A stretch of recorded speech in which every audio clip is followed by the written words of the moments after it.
Good evening and welcome to the February 15th meeting of the Town Board here in Penfield. If you'd like to, I'd like to call this meeting to order, and I'd like us to stand and say the pledge, please. I pledge allegiance to the flag of the United States of America and to the republic for which it stands, one nation, under God, indivisible, with liberty and justice for all. Thank you. Will the clerk please call the roll? Drawe. Here. Kohl. Here. Lee. Here. Ockenden. Here. Thank you. First order of business, we have a public hearing. Ms. Carrie Ivers, and would the clerk like to read the public hearing?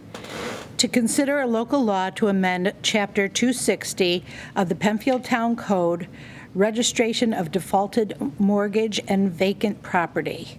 The legal notice was published in the Webster Herald on February 8th, 2023, posted on the town's website and town clerk bulletin board. No postcards were mailed due to this being a townwide action. And is this meeting in order from our council? Yes, it is. Thank you. Ms. Ivers, would you like to tell us about this? I'd be happy to. Thank you. We're having a public hearing to consider amendments to Chapter 260 as a result of some recent New York State legislation that imposes limitations on when and how defaulted mortgages can be registered at local municipalities. Our local town code was no longer in compliance because of these changes. And so we're moving quickly to have the public hearing and then move forward with adoption of the revisions so that we can bring our local law into conformance with the new state regulations and requirements. Thank you. Is there anyone signed up to speak for this public hearing tonight? No. No. Is there anyone in the audience that would like to speak to this public hearing? Seeing none, as always, this will be open for comments through. So because of the fact that there's a change at the state law level, and the town is really behooves us where we have to make the change to our code, otherwise we're in defiance of state regulation, which we're not allowed to be as a local municipality. We weren't expecting anybody to speak. This is more of a procedural change at the town level. And it's, so you'll see on the agenda later, there are some resolutions related to this particular action if the town board chooses to move forward and adopt the regulations. If there's any hesitation, you can certainly pull them from the agenda, but we thought we would add it there so that you could move forward if needed. Very good. Any discussion? No. Okay, seeing none, thank you. Next order of business is Communications and Announcements Board. Any communications and announcements? None tonight. I have one on this coming Monday, February 20th, for President's Day, the town offices will be closed. And now, I'm sure the next item of business is what everyone is probably waiting for, that you've come tonight. We have a public comment session regarding the Clark House and the Clark Road Barn. So I want to welcome everyone again, and thank you all for attending tonight. I'm sure you're all aware that we're holding this opportunity for our community to provide input on the Clark House and the Clark House Barn. And there's one quick note on this format that I'd like to share with you. This is not a question and answer session. As a board, we will all listen and use your input as we move the process forward. Also, to make sure all community members have a chance to speak, please do your best to limit your comments to a few minutes. We do appreciate your cooperation with this. So a little bit of a background, if you all haven't been following this. In 2018, the town of Penfield acquired the Shadow Pines property following a public referendum. The purchase was completed in April of 2018 as part of the purchase, 212 acres along with several structures were acquired. This included the Clark House and the Clark Road Barn, which we are discussing tonight. Since that time, we've been working through the planning process for the property as a whole, with many great projects already completed or set to begin. I hope you've had a chance to review the information on our website on not only the Clark House, but other projects within this property. If you have not, I would encourage you to do so. Tonight, we have some renderings created by architectural firm Bergman outlining the general concept that we have developed for the Clark House. The proposal includes the restoration of the original Clark House, which was built in the 1800s, and a rebuild of the remainder of the building to create an event revenue, which we can accommodate to up to roughly 150 people. Nothing within these renderings you see on these walls is definite, but it provides you a great overview of where we currently stand in this process. Regarding the Clark Road barn, the town was made aware of a partial collapse of the interior first floor in early December, and it continues to look at how to best move forward with this structure. Possible options currently include to remove the barn, repurpose historical remnants for potential use in future projects, potential use in a lodge or pavilion, to make repairs or to render the barn structurally sound, to complete rehab of the original barn for public use, or to remove and reconstruct a replica barn. Like I mentioned, your comments this evening will be reviewed by our board and help us continue moving through the planning process forward. With that, I would like to open things up for input. I should also add to you, as I'm here though, that anything, if you'd like to see an additional on this, you can go to www.penfield.org, Shadow Pines Shadow Pines Clark House / Clark House Clark Road Barn / Clark Road Barn. Again, if you want additional information. So with that, I believe there's people signed up to speak. Again, please, if you limit your time, I'd like to get through the first round of everyone before you have a chance. If you'd like to speak again, we would give you another chance. But please, let's be considerate and let everybody have an opportunity. So would the clerk like to call who's the speakers? And I should tell you also, we'd like you to come up to this one table to my right and speak into the microphone. Leave with your name and your address, please, and Okay. thank you. Okay. First speaker I have is Laura Ann Wood.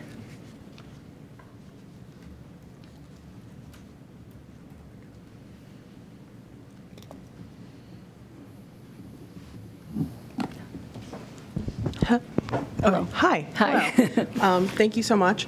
My name is Laura Ann Wood. I live at 166 Wedgewood Drive. I am really excited for the developments that Bergman has put forward for this space.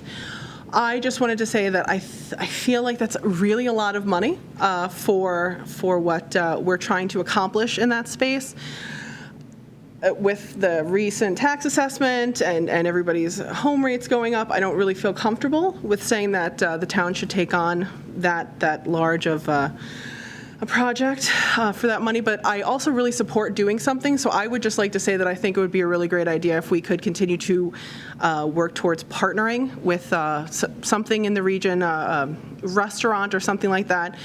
Lease the space to them, let them pay for the restoration, and of course, you know, at our, the town would have to approve what they would be doing. But lease the space to somebody, a restaurant, something, allow them to invest their money in the space and in the town, bring additional tax revenue, however long you want to lease the space, then we can decide to renew the lease or say, hey, great, thanks so much for that, and then when the lease is over, we can take that space back. Knowing what's going on with the barn also, there's no reason why we couldn't demolish that and go ahead and do a lodge or a town space over by the barn and still be able to recoup some costs from a lease and let somebody else build something out for us. So very much in support.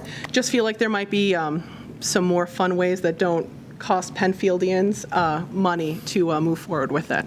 Thank you. Thank you for your comments. Tim Bayer.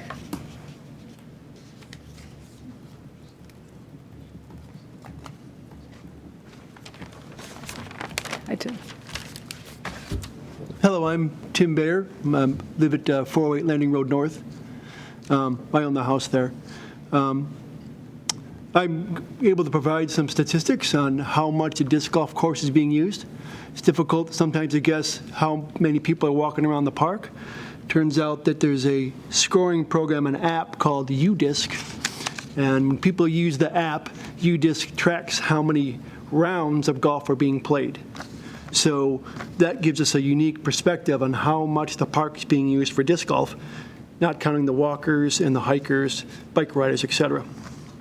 So in the 5 months from August to December, there was 4,942 rounds played on U-Disc. Now, it turns out that not everybody uses U-Disc, and U-Disc is aware of that. And it's about 1 in 4 rounds are actually recorded on U-Disc. So there could be as many as 4 times that, making about 1,000 rounds of U-Disc per month, perhaps as many as 4,000 that aren't recorded, making between 20 and 30,000 rounds of disc golf projected out through the entire year. That's people. I just wanted to provide that information so that if anyone wants to know how much traffic is going to be going through there, that might be useful if someone says, hey, what's the business opportunity for having a small restaurant or a place where folks can stop by and get a beverage or some food? That's hard numbers that will help them make that decision. I have a couple questions about if there's going to be exterior bathrooms for people in the park.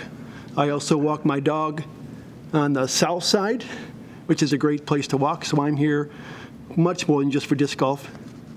And if there's some discussion about having to be a wedding venue, and the question I would have is, if there's a wedding going on, can you still use disc golf for tournaments and some other things?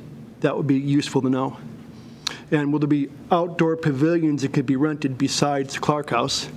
Because for Tournament Central, for disc golf tournaments, we usually have just a place that has a roof over the top so we can gather there before and after tournaments. And then, what is the planned capacity of the extended parking area? If you have 150 people at a wedding and we have 150 people for a disc golf tournament, can they both go on the same time? I believe they can. That was just one of the questions I wanted to have.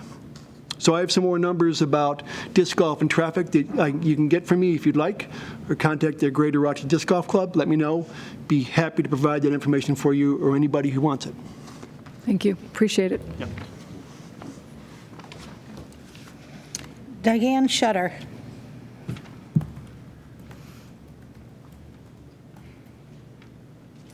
Hello. Here? Sure, either one. So a couple of things. I know we talked for a long Can time. we have your address again? 45 Seton Court. Thank you. So after giving all this some thought, and I'm sorry, I was running literally all day, and I'm trying to gather my thoughts and organize, but to me, what would make the most sense is, after everybody shares their ideas, that we get budget numbers put together for each of the ideas and then reconvene and see what makes sense. To, and I'm, not trying to go backwards, but, to spend, tens and tens of thousands of dollars to have somebody, draw this up to this length and make, without even knowing that we're going to go that route, to get a budget number is, to me, in my opinion, doing everything backwards. What should be done, in my opinion, is, get your reasonable ideas all lined up, get your budget numbers together, and then look at the whole thing as, what makes sense. Even today, it would be helpful to know, and maybe it's on the website, I don't know. I have had a lot going on, so I haven't had time to get it back into all of this deeply, but, what would it cost to, because how can we speak to anything? What is it going to cost to shore up the barn? What is it going to cost to turn the barn into something usable? Like weddings and all the things that people rent these all the time now. What are the possible uses for the house? What is the cost just for the house? And so on and so forth. I feel like at some point, the idea that, okay, we own a house and we need a shelter, and I feel like the two ideas just got smushed together, and it feels like trying to, squeeze a square peg into a round hole, to me. I'm not saying it's a horrible, silly idea or anything.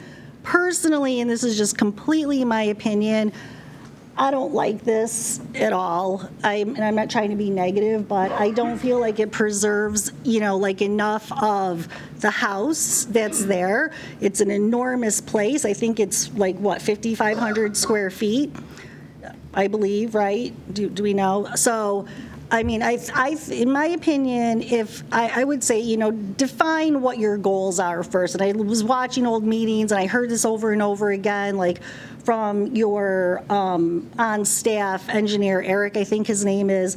It would help to know what is the goal, what are the possible goals, and explore those in a budgetary sense.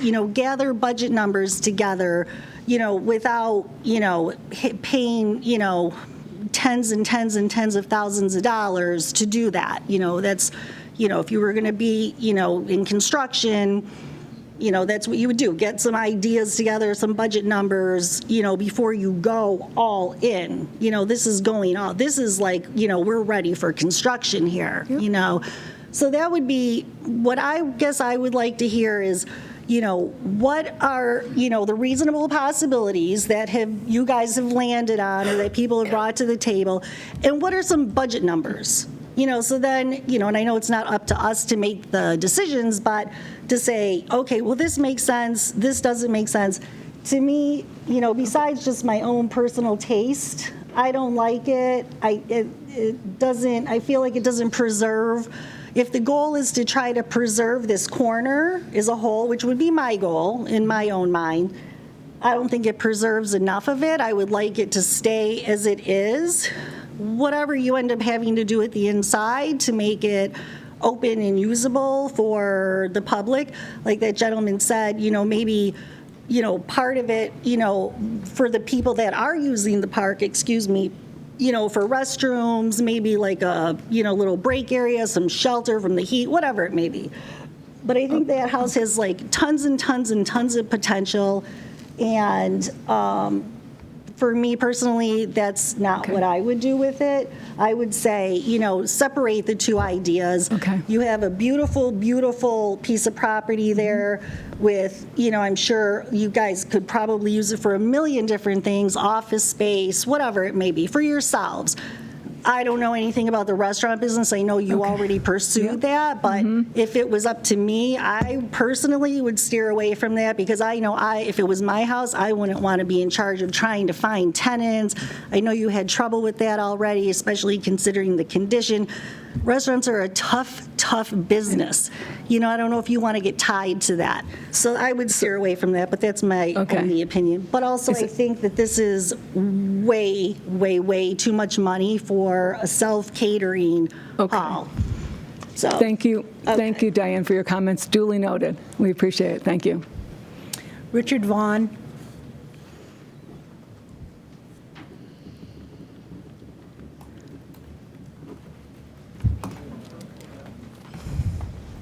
Can't hear. Good evening. Richard Vaughn, 40 Country Lane. Better? Is that, I'd like to start out with the ideas of reuse. We have an awful lot of materials that we now have. The original Clark House is a beautiful thing, and we should be able to use it. The other parts should be able to be used as well. The barn, I think knocking it down is going to be hugely expensive, and to use something positive out of it would be a much better use of our funds. As an addition to our trail systems throughout the town, maybe we could get something a little bit more advanced. There's a program in the Albany area called ADK Adventure where they have the zip lines and things like that going on. The back nine would be perfect for that sort of stuff, where they can get up into the canopies of the trees and set up little obstacle courses.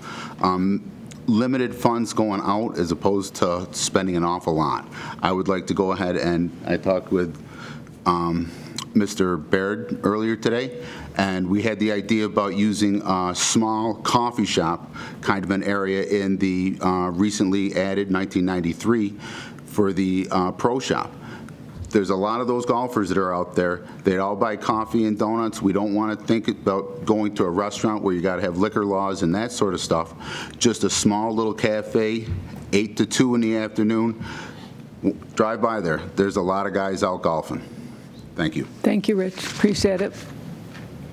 Michael Jarvis.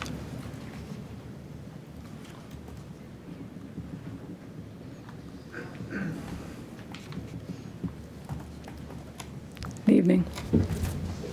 Hi, my name is Michael Jarvis. I'm at 50 Rolling Meadows Way. I teach at the University of Rochester. I'm a digital American historian and a historical archaeologist. And I've given this, this situation a lot of thought. First, as a preservation heritage person, in 2018, when the town acquired the Clark House and Barn, it became custodian of an important heirloom that belongs to the present and future generations of Penfield. And so it has a moral obligation to look after it.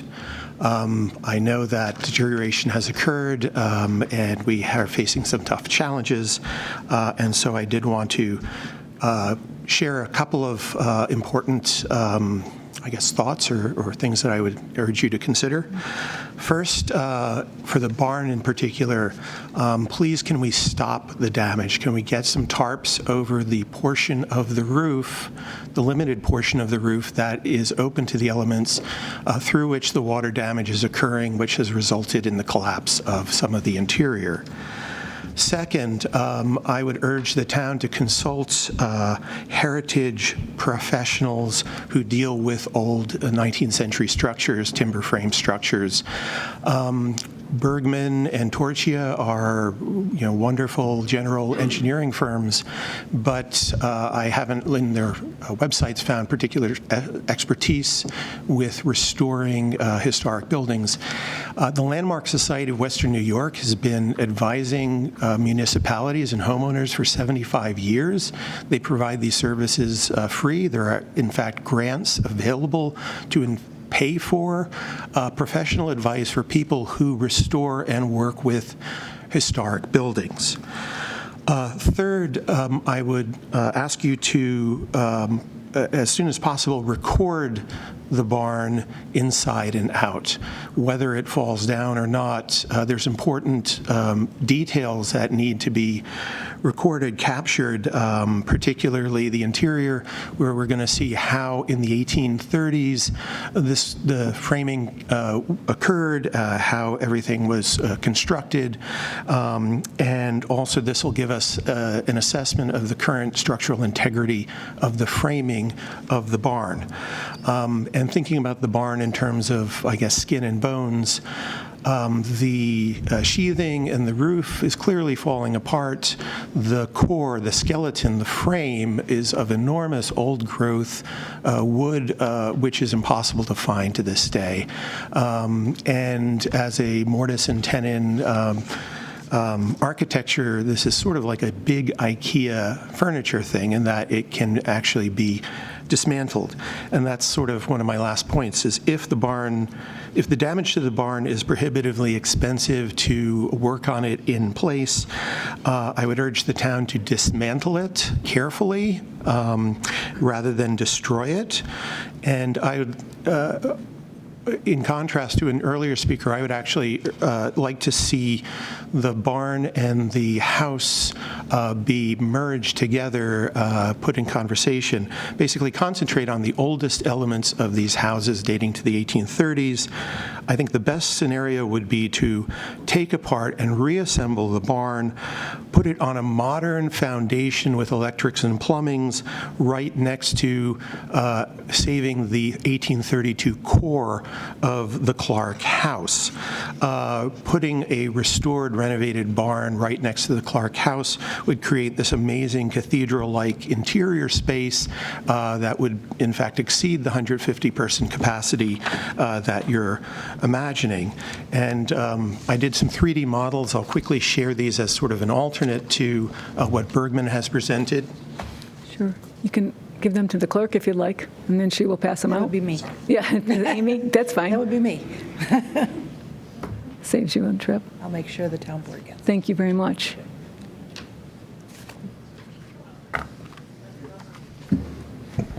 It's little. Thank you. So in closing, Sorry, Mr. Jarvis, can I ask you to just pause 1 second so that I can Let's just, review we'll just, at the same time that you're speaking? I think that would be most helpful. Thank you. Sure. Yes, and the final point is if the barn frame was reassembled next to the Clark house, in the reassembling, you could use modern materials with our insulation factors. You could, in fact, make a hybrid modern barn with large skylights. You could have the sides of the barn open to the elements. And in this very large space, I could even imagine a faneuil hall type.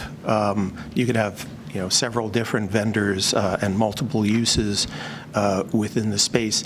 And it saves the old barn and it enhances the 1832 core house, and it actually brings them closer together. Thank you. thank you. Thank you very much, Michael.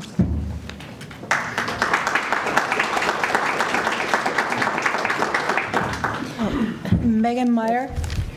I'm sorry, if I can just note for the record also, Mr. Jarvis submitted additional comments and supporting documentation for the board in advance of the hearing, and I wanted to note for the record that it's been reviewed and will be taken into consideration with his oral comments tonight. Thank you, Mr. Jarvis.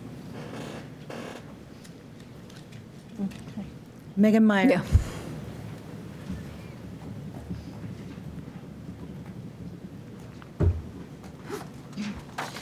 Hi, I'm Megan Meyer, 61 Henderson Drive, and I thank you for having us here tonight. One of my concerns is that we all voted to preserve these two buildings back in 2018 when we all voted. I would hate to see them torn down. And I love that last presentation where we kind of preserve the historical significance of our history here in Penfield. These are historical buildings, I believe. And, but I also love the fact of having a venue where you can have events. I've been over to the town of Penfield, the town of Webster, excuse me, and they have a beautiful new venue, very similar, not quite as big, but that is being used all the time by town residents and the master gardeners and everything else. So I just want to, say I'd love to see this all preserved, and I love the idea of reusing. Thank you, Megan. Tim Murphy?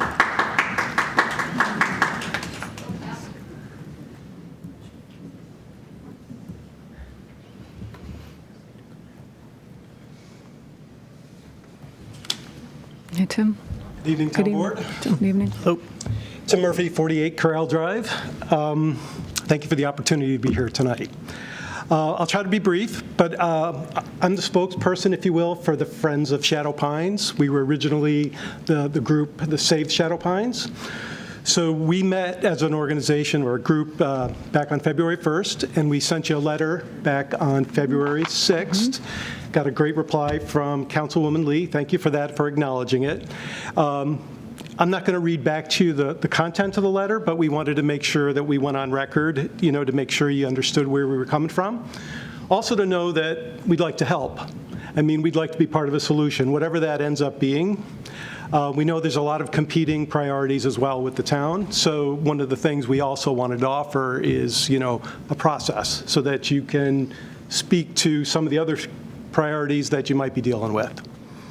So with that said, again, I have the letter in front of me, and just the high points here, I think, again, are important for people to hear. Undertake the emergency repairs. I mean, the gentleman before spoke about putting the tarp on there, like we offered for the barn. I went over there yesterday and today and looked, and the Clark house is in difficult shape. I mean, in much worse shape than I even imagined, just through this winter season. So taking some emergency repair steps, whatever that means, would be a good next step. make a well-considered decision about the barn, and Jim Fromm's going to speak about that in a minute. We all have opinions about what it is. Again, I went over there and personally looked at it. It's in tough shape, and it has no utility. But again, it's part of the big picture, so whatever considerations for all the property, the barn has to be part of the conversation.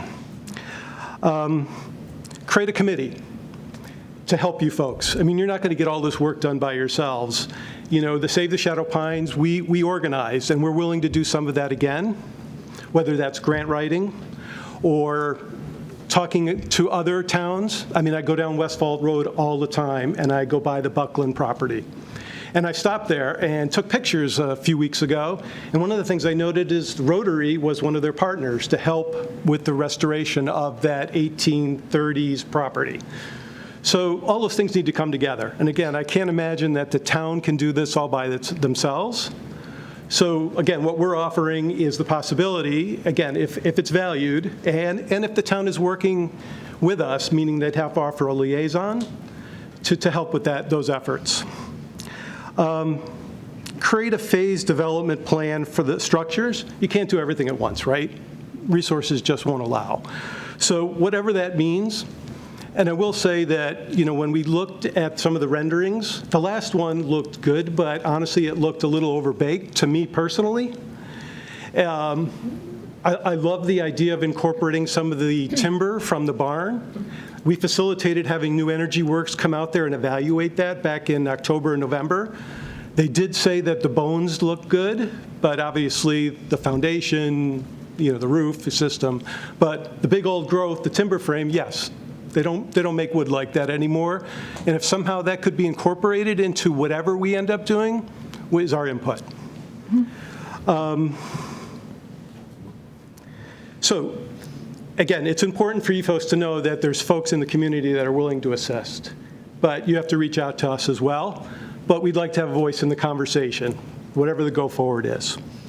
The second document that we sent, in addition to the letter outlining this, was something that we put together and talked about in terms of a process. Again, we know you have a lot of conflicting projects and priorities. We've listened closely. The $25 million DPW facility, for example. Open space was always meant to be an ongoing effort. We'd like maybe that to be considered. Whether it's the rec center at Baird Road. So what we put together, again, is a template. And I'm sure you folks have a process, but we'd like you to show the math. At the end of the day, let's itemize the things that you're considering, try to put a number against it, maybe reference whether it's, attached to a master plan or a specific need. If this was a Q&A, I'd love to ask each one of you what you thought the quality of life priority would be for the town. And given the opportunity, it would be good to hear from you folks, because I'm sure that everybody's going to be different. But again, the big picture here is please share with us all the different projects, capital projects that you're considering. Again, we said project description, purpose, again, whether it's linked to a master plan, some kind of priority or rank. Again, I recall when I served on some of the town's committees that indoor space was always one of the top needs. So again, linking that to the master plan or the need, we'd love to see that. Rank and priority, again, one against the other, that's something we do in corporate America that, again, we'd love to be able to see. We're going to spend our money, whatever that ends up being, first on this and last on that because fill in the blank. So again, just offering that as a template for you guys to help us understand where you're coming from is what we've talked about. So thank you. That's my words for the Save for Shadow Pines. Again, we're here to help. Please reach out. Got any questions, let us know. Thank you, Tim. Appreciate it. Thank you. Okay. Jim from. I didn't know I signed up yet.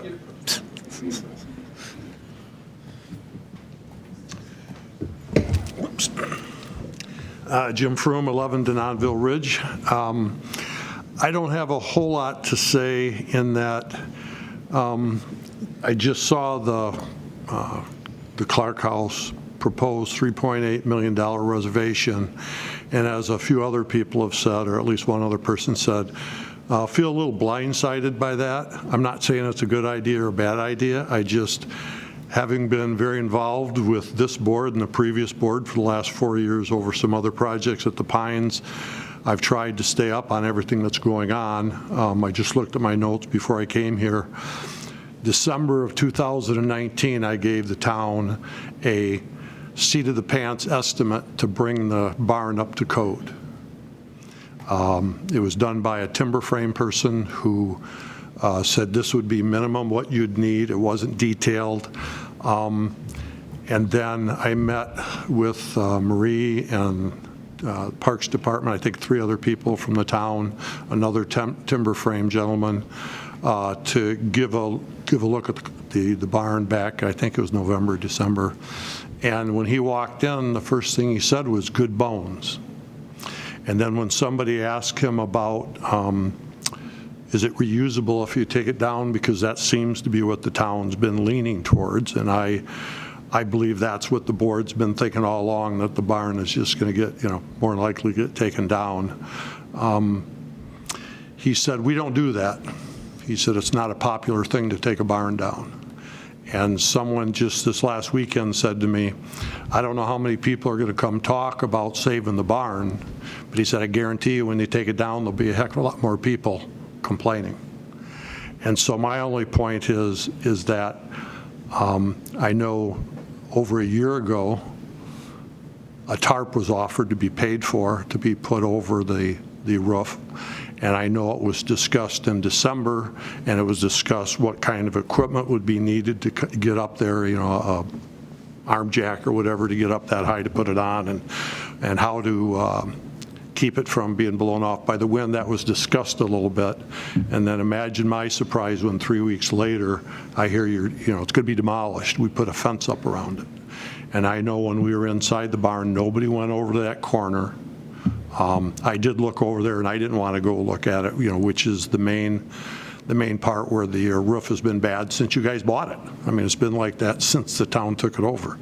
And in that corner, there was a small loft with some steps, and I'd been up those steps, 3 or 4 or 5 years earlier with Jim Costello, and I was pretty sure they wouldn't be safe, so nobody even went over to look at it. But my feeling is that I'm not sure, what you can do with the barn. All I know is it's going to be more expensive. Same with the Clark House. I know that there's been a couple people that have looked at putting restaurants in there. I know that you guys have spent a ton of money getting opinions on, what to do with it, what shape it's in, and, everything seems to have fallen through. But that doesn't make a big excuse for not doing anything. And I don't know what the answer, I don't know what the townspeople want, whether they want a big convention hall there, bring in some revenue. I know that we've talked about a lot of things at the Pines to bring in revenue to help pay for some of that stuff, and I think that's fine. But, where we go from here, I don't know. I do know that in the 30 years I played golf at Shadow Pines, every time they talked about doing something for the golfers on the, what was the patio, and how can we expand the snack bar, both the previous owners of Dolomite and the current ones would say, well, every time we want to do something, the Historic Society comes in here and they tell us, we have to do A, B, C, and D, which is, we thought we could do this for $10,000, and to do it their way, they want $30,000. And, the town has always told the historic owners what they have to do. And for some reason, for the last, I think it was 5 years, the town has just let these sit. They've done nothing. And I think it's really time that we look into it. I know a month ago or 2 months ago, I would have told you, I think the only way to save the barn is for you guys to come up with a plan and a usage. Work with the town. I don't know if you're familiar with Fairport has been advertising, Parrington Fairport has been advertising for the last 3 months. They're getting $1 million grant to build a skate park along the canal. Mm-hmm. And they've had 2 public meetings where they're all over social media, and they say, come to our meetings and tell us what you want. And, we haven't done that. Everybody talks about what we're doing. Everybody says, well, it doesn't sound like the board's going to do anything.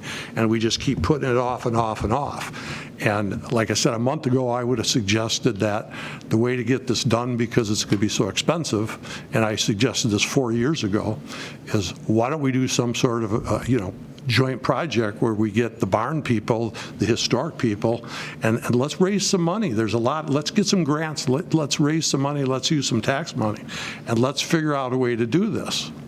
And that's gone nowhere. And at this point in time, with the shape of everything, it is cheaper. I mean, the two barn people I talked to these past 4 or 5 days have both said it's cheaper to rebuild it if that's the space you want.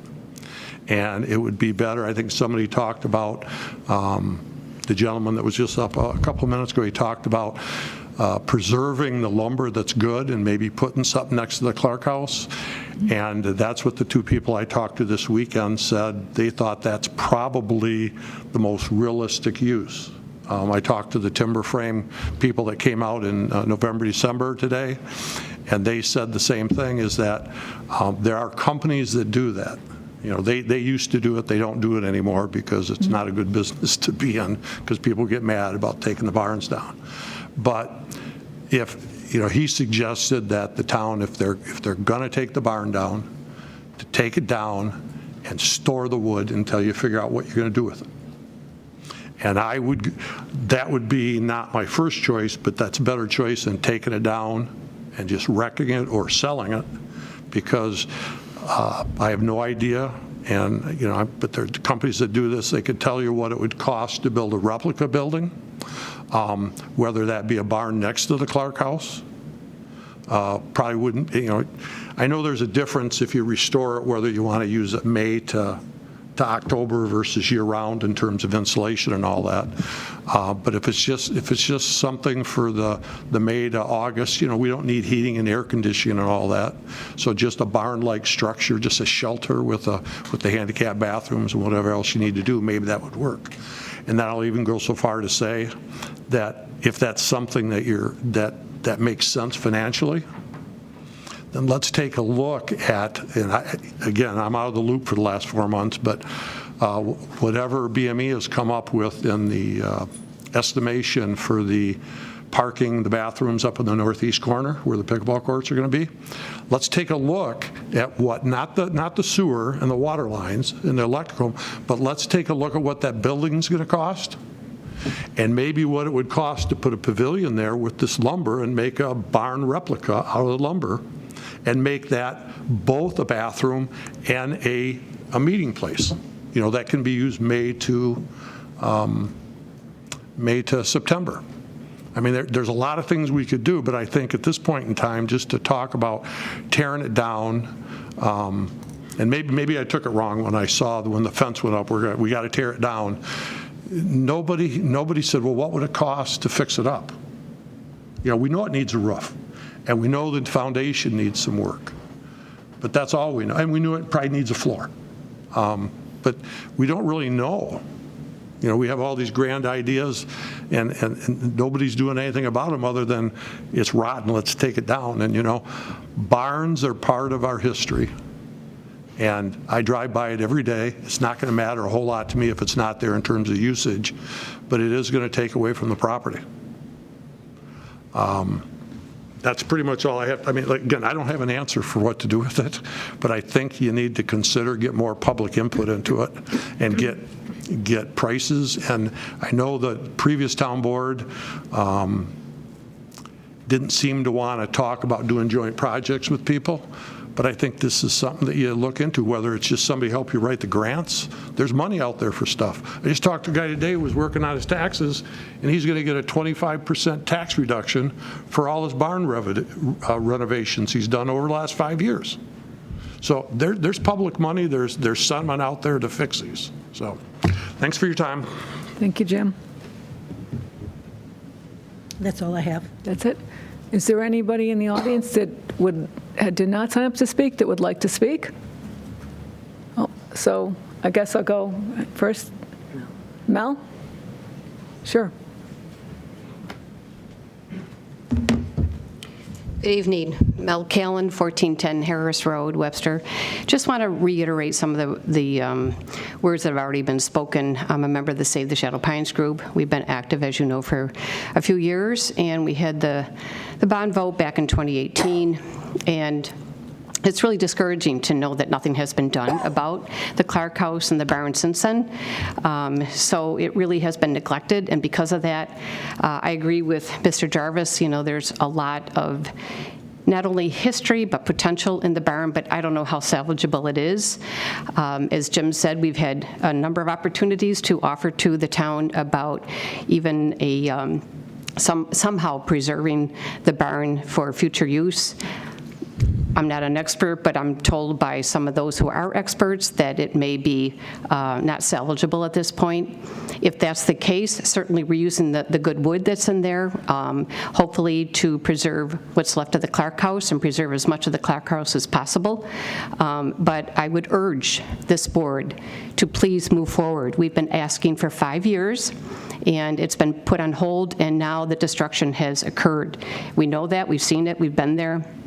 And we've been begging for some change in that. And we hope at this point, now that the town people have come out, that we get to see some action on this. Thank you. Thank you, Mel. I didn't see the next hand. The woman was here first. I'll take you in the dark here. Thank you. And then you, sir, after that. Oh, the other.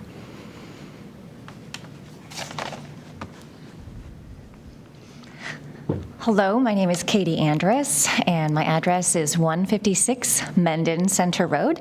So I am a resident of Pittsford, but I work at Scribner Elementary School as the library media specialist. And I want to thank the town of Penfield for giving me an incredible opportunity to embark on a project-based learning experience with Scribner's 3rd through 5th graders. We have permission from Scott Hirschler, the building principal. The superintendent's office has been made aware of this project, but I am using the Clark Road barn as the basis for this project-based learning experience. And over the next couple of weeks, we started on Monday, and then we will resume after February break. The intermediate students and I will be researching the history of the Clark Road barn, and then taking a look at the status of barns in general, the plight of them across our country, and giving the kids a chance to consider the town's current scenarios for the barn, and then allowing them creatively to re-envision their vision for this structure.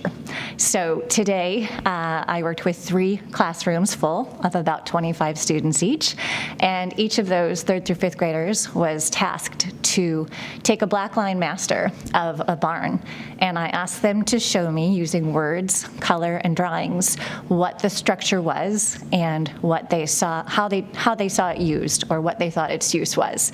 So I have folders of hundreds of drawings now, and I would say 95% of those have beautiful bright red barns with verdant fields around them, and cows and pigs and hay and chicken, and a general understanding, kind of picture book understanding of how barns have been used. But one student, a 3rd grader, came up with a green and white barn. And he wrote, "I think this is the Clark barn." And I have not mentioned the Clark barn to the students in particular, but I asked him, I said, "What do you know about this barn?" And he said, "Mrs. Andrus, I pass it every time I go to Taekwondo at Master Kim's. And I just got my black belt, and I'm so excited." And he was very excited about the barn. It is part of his narrative, just as it is mine driving past it on the way to work. It is the narrative of people who drive past it who are here tonight to speak about it. So over, I would say roughly 400 families from Scribner received a Parent Square message from me explaining the project and letting them know that their children may have a stake in re-envisioning the future of the barn. I think it's great for kids this age to have a problem of this scope and to think creatively and think outside the box, because I think we as adults sometimes limit ourselves. Selfishly, I would love to see one of their ideas come to fruition and have it actually happen. And someday when they're older and graduating and looking for a place to host their graduation party, party, the re-envisioned Clark Road barn could be that place where they celebrate. It could be a memory that could last them a lifetime and then become a new part of their narrative. So selfishly, that's what I would hope for. And I would like to invite the members of the board to visit a future art show, because we will be collaborating with the art teacher to help the children envision what they see for this structure. So that is my professional capacity this evening. On a personal note, I do have an old barn. I live in one of the Toby homesteads in Pittsford. My husband and I are very passionate about restoration and reuse, and we actually put a roof on the barn before we redid the kitchen and could actually live in the house. So on a personal note, I am a barn advocate. I have had challenges finding crews that can work on my own barn, and I would be happy to provide some input and some insight into some of the crews and some of the craftspeople and tradespeople and Mennonite and Amish folks that we have used for our own barn in Pittsford. I do know Bob Corby. I know he's very passionate about barns and knowledgeable. I think he would be a great resource to speak with and to communicate with and to have him maybe come visit the Clark barn and give you some thoughts on that. On another front, I have been studying Wheatland's Wells barns since 2015. I've been working with Barbara Chapman, the town historian, a local photographer, to document the remaining Wells barns built by John Talcott Wells and Sons. They are a different style of barn, but they are large gambrel roof structures. And there's a really neat adaptive reuse scenario the town may want to consider or take a look at. 2 barns have been relocated from the town of Wheatland. They've been moved to Perry, New York. They are on the same site at Breezeway Barns. One of those barns is a 4-season, air-conditioned, you could use it for just about anything, but the second barn on that property is more of a pavilion style. And it was constructed from a barn that had some structural problems and a really creative combination of tradespeople and craftsmen took a look at the barn that had structural issues and managed to find a way to make it an open-air pavilion.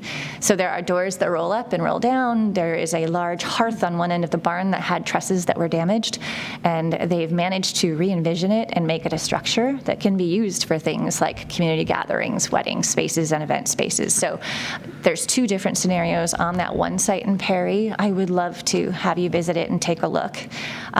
I have 4 or 5 different adaptive reuse scenarios I'd love to share with you. I am working on an independent documentary about them. It's been a work in progress for about 5 years, and we have received grants and support to be able to move forward with production. So there is one grant you may want to take a closer look at. It is supported by the Rochester Area Community Foundation. It's a Preserving Historical Assets grant. And I can't say for sure that it could be used to help defray some of the costs of the Clark Road barn, but I think it would be worth looking into. And there's information on the website for the Community Foundation. My producing partner and I did receive that grant to further our documentary, and we were very fortunate to have that. So there are resources out there. It's not easy, but I do think barns are coming into a time or a season where many more people are appreciating them now than they may have 5 or 10 years ago, and you may find different people coming out to support them if you widen your community discussion about these barns. The 3 engineering firms that you've been taking a look at, again, I think Michael Jarvis spoke to this, but I would encourage you to vet and choose a structural engineering firm that has experience working on barns. I want to caution against going against maybe the lowest bid, because if you choose someone who has never worked on a barn or has no awareness, it may be more costly in the long run. And that's just based on personal experience. So again, I'm happy to serve as a resource. I'm excited to work on this project with the students, and I'm just very fortunate to be here tonight. I do have blueprints from one of the Perry barns. I was not able to get digital versions, but I did send an email to a couple members of the board, Mr. Valentine and Mr. Tate, back in January. I did not receive a response, but I do have a print version of one of those barns that you're welcome to have and to keep and take a look at. The name of the structural engineer who assisted in this project is right here on the blueprints, as is the architect. And if you would like any future information on the crews that worked to put it together and bring it to life, I'd be happy to share that with you.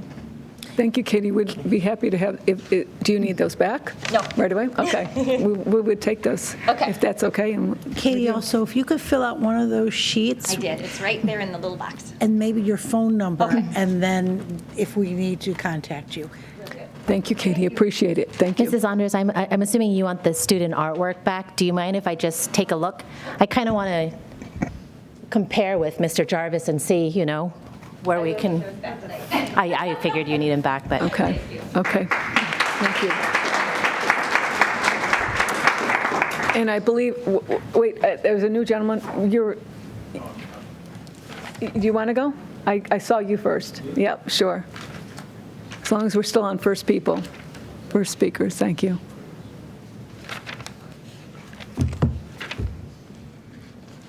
Good evening. Good evening. I'm Hugh Ives. I live at 51 Huntington Meadow.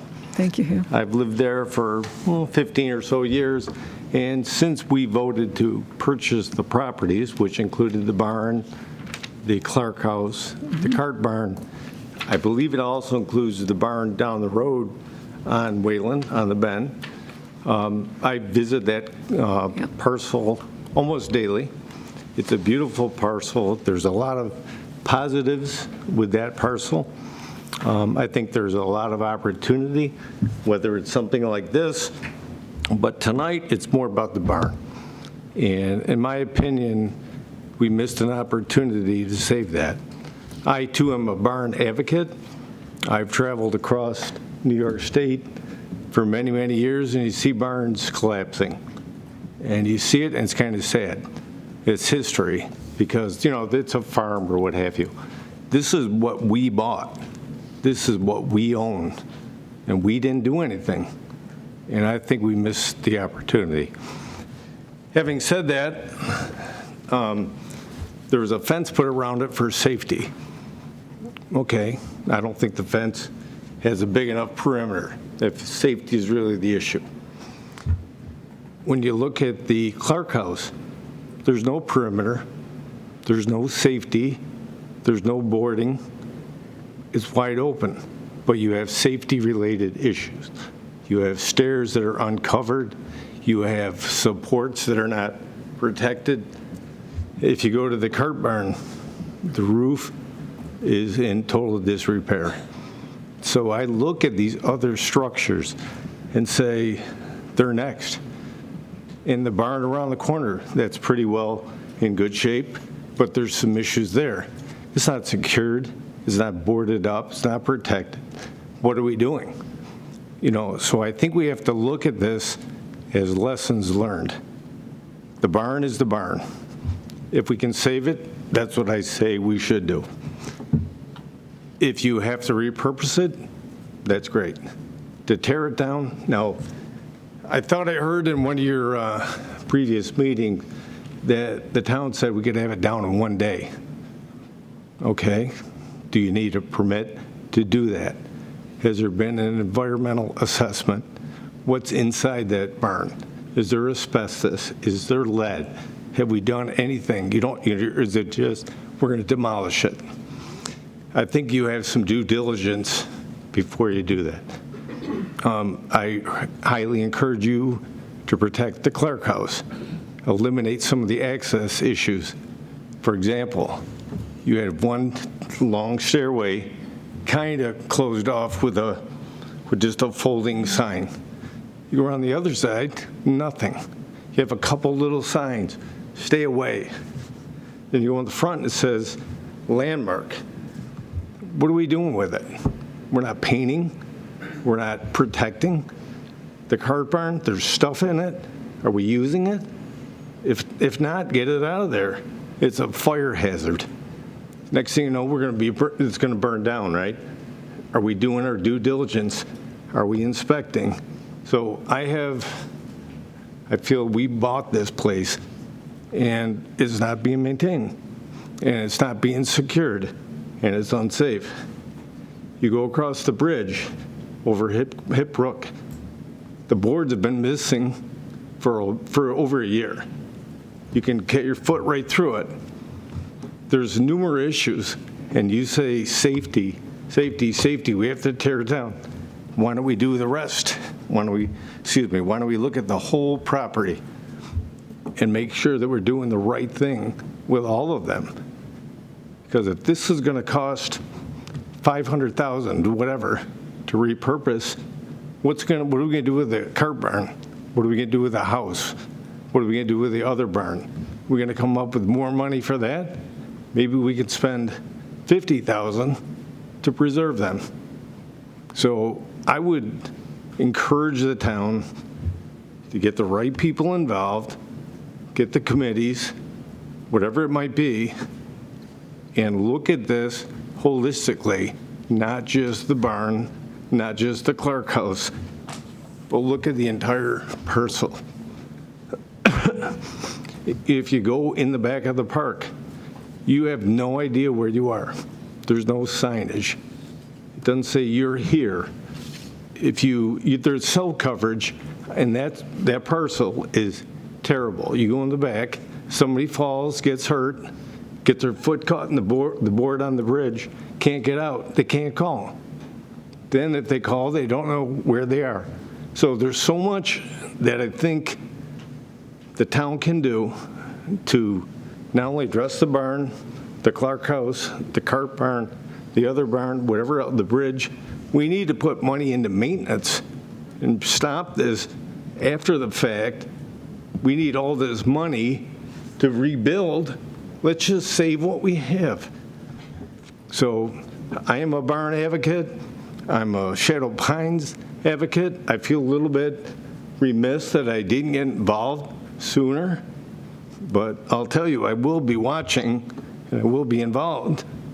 And when we voted for that property, nothing has happened since that time.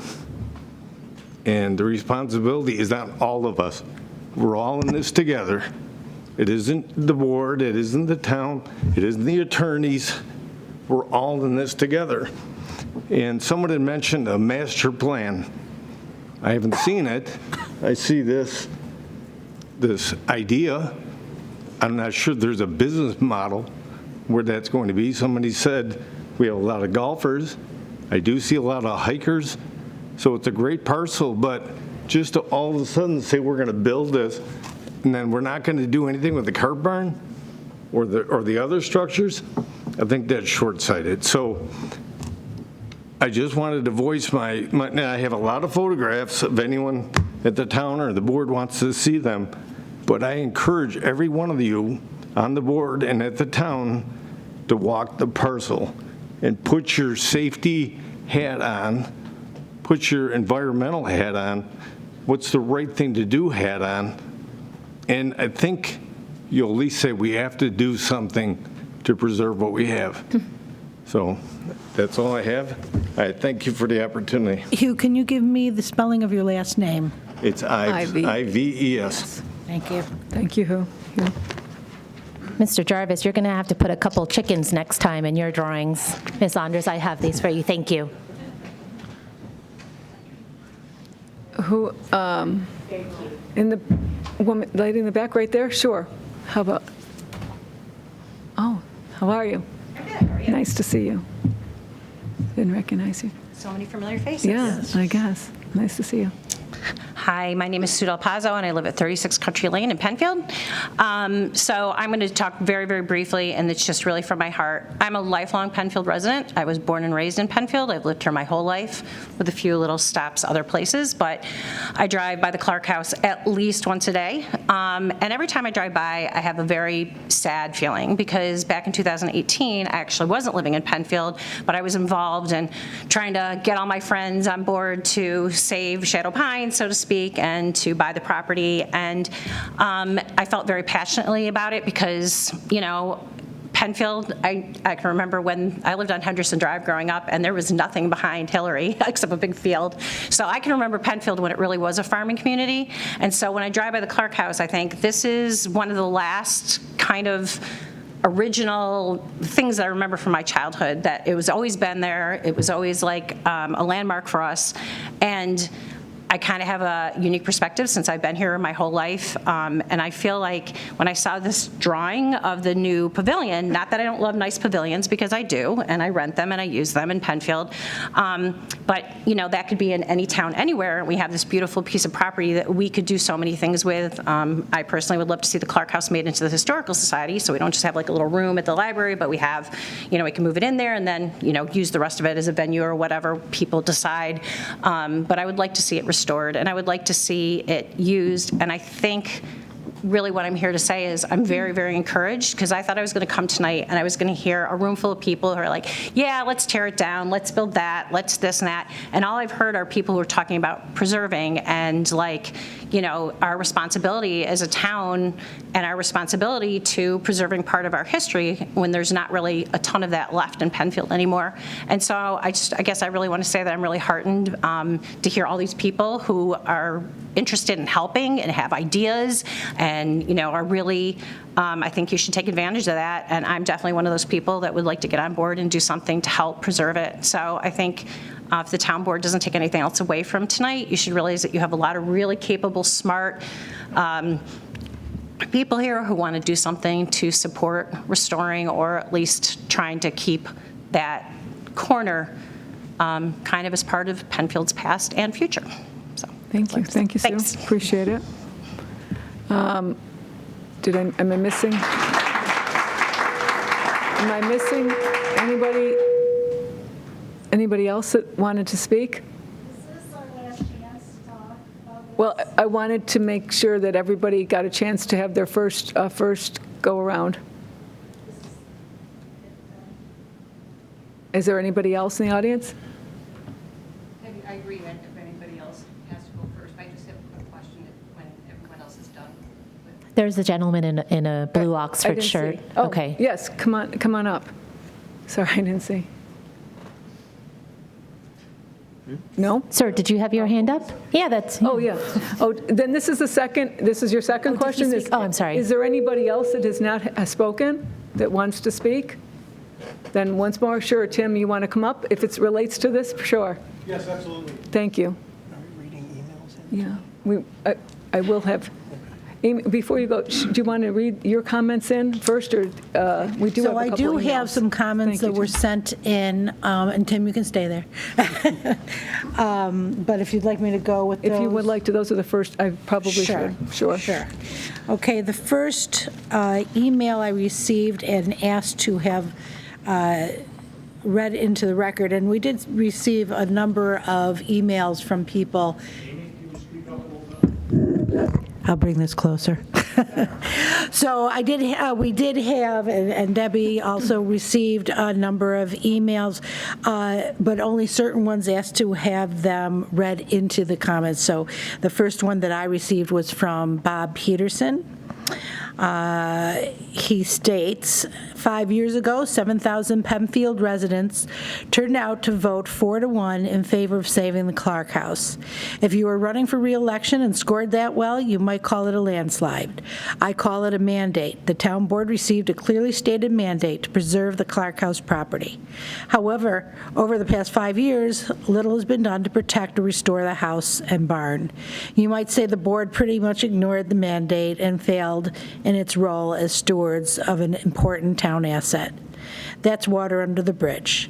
I think the board is now headed in the right direction with the help of a good work being done by the Bergman firm. I am definitely in favor of the Bergman proposal to rehabilitate, not replicate, the house and provide the added event space and public bathrooms. My preference is the partial patio canopy proposal, which provides a more traditional look that is in keeping with the Clark House architecture. The barn is difficult. On the one hand, it is a handsome structure and an integral part of the Clark House heritage. On the other hand, it is in really bad shape and may be too far gone to save. Hard to tell without a good structural assessment and cost estimate. My recommendations is to do the assessment, and if saving the barn is feasible, find a use for it. It could be configured as a carry-in, carry-out lodge suitable for small weddings, square dancing, a gathering space for cross-country running and skiing events, etc. The golf cart shed could serve two purposes. It could provide the public bathroom facility instead of the Clark House, and also be used for equipment storage supporting the event spaces, disc golf, pickleball, etc. Regarding pickleball, why not locate the pickleball courts closer to the Clark House and share the existing parking lot and the proposed bathroom facilities? You could save a lot of money and a lot of trees. The next one I received was from Mindy McLaren. She says, "Thank you for the opportunity to offer my ideas for use of the Clark House, since it seems there is already a substantial plan for it as a town lodge. I'd like to make some suggestions for use of the barn. I realize it is in a pretty precarious condition, but I think it would be a shame to lose it due to neglect. Preserving and rejuvenating these spaces, while costly, would be a positive addition to the town and its residents. It would recognize Penfield's history as an agricultural community, show to the town and its residents. It would recognize Penfield's history as an agricultural community, show the town cares about its remaining historic structures, and most important of all, honor the will of the 5,641 residents who, in 2018, voted in favor of saving the Clark House and its barn. If the almost $6,000 that has been spent on the barn in the past 2 months was spent at a time of purchase 5 years ago, I imagine this conversation would be wholly different. If the building could be stabilized and the roof fixed, I see the barn as an extension of the potential new lodge at the Clark House, to be rented, but as a more flexible use space. As we know, barns are in popular demand, and the possibilities for its use are endless.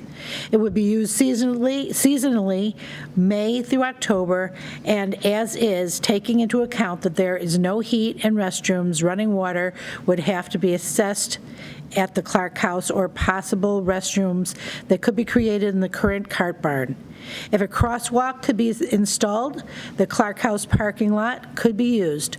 Once established, a barn manager could handle all things barn, from scheduling rentals to making sure it is ready for an event, to being the liaison to the town.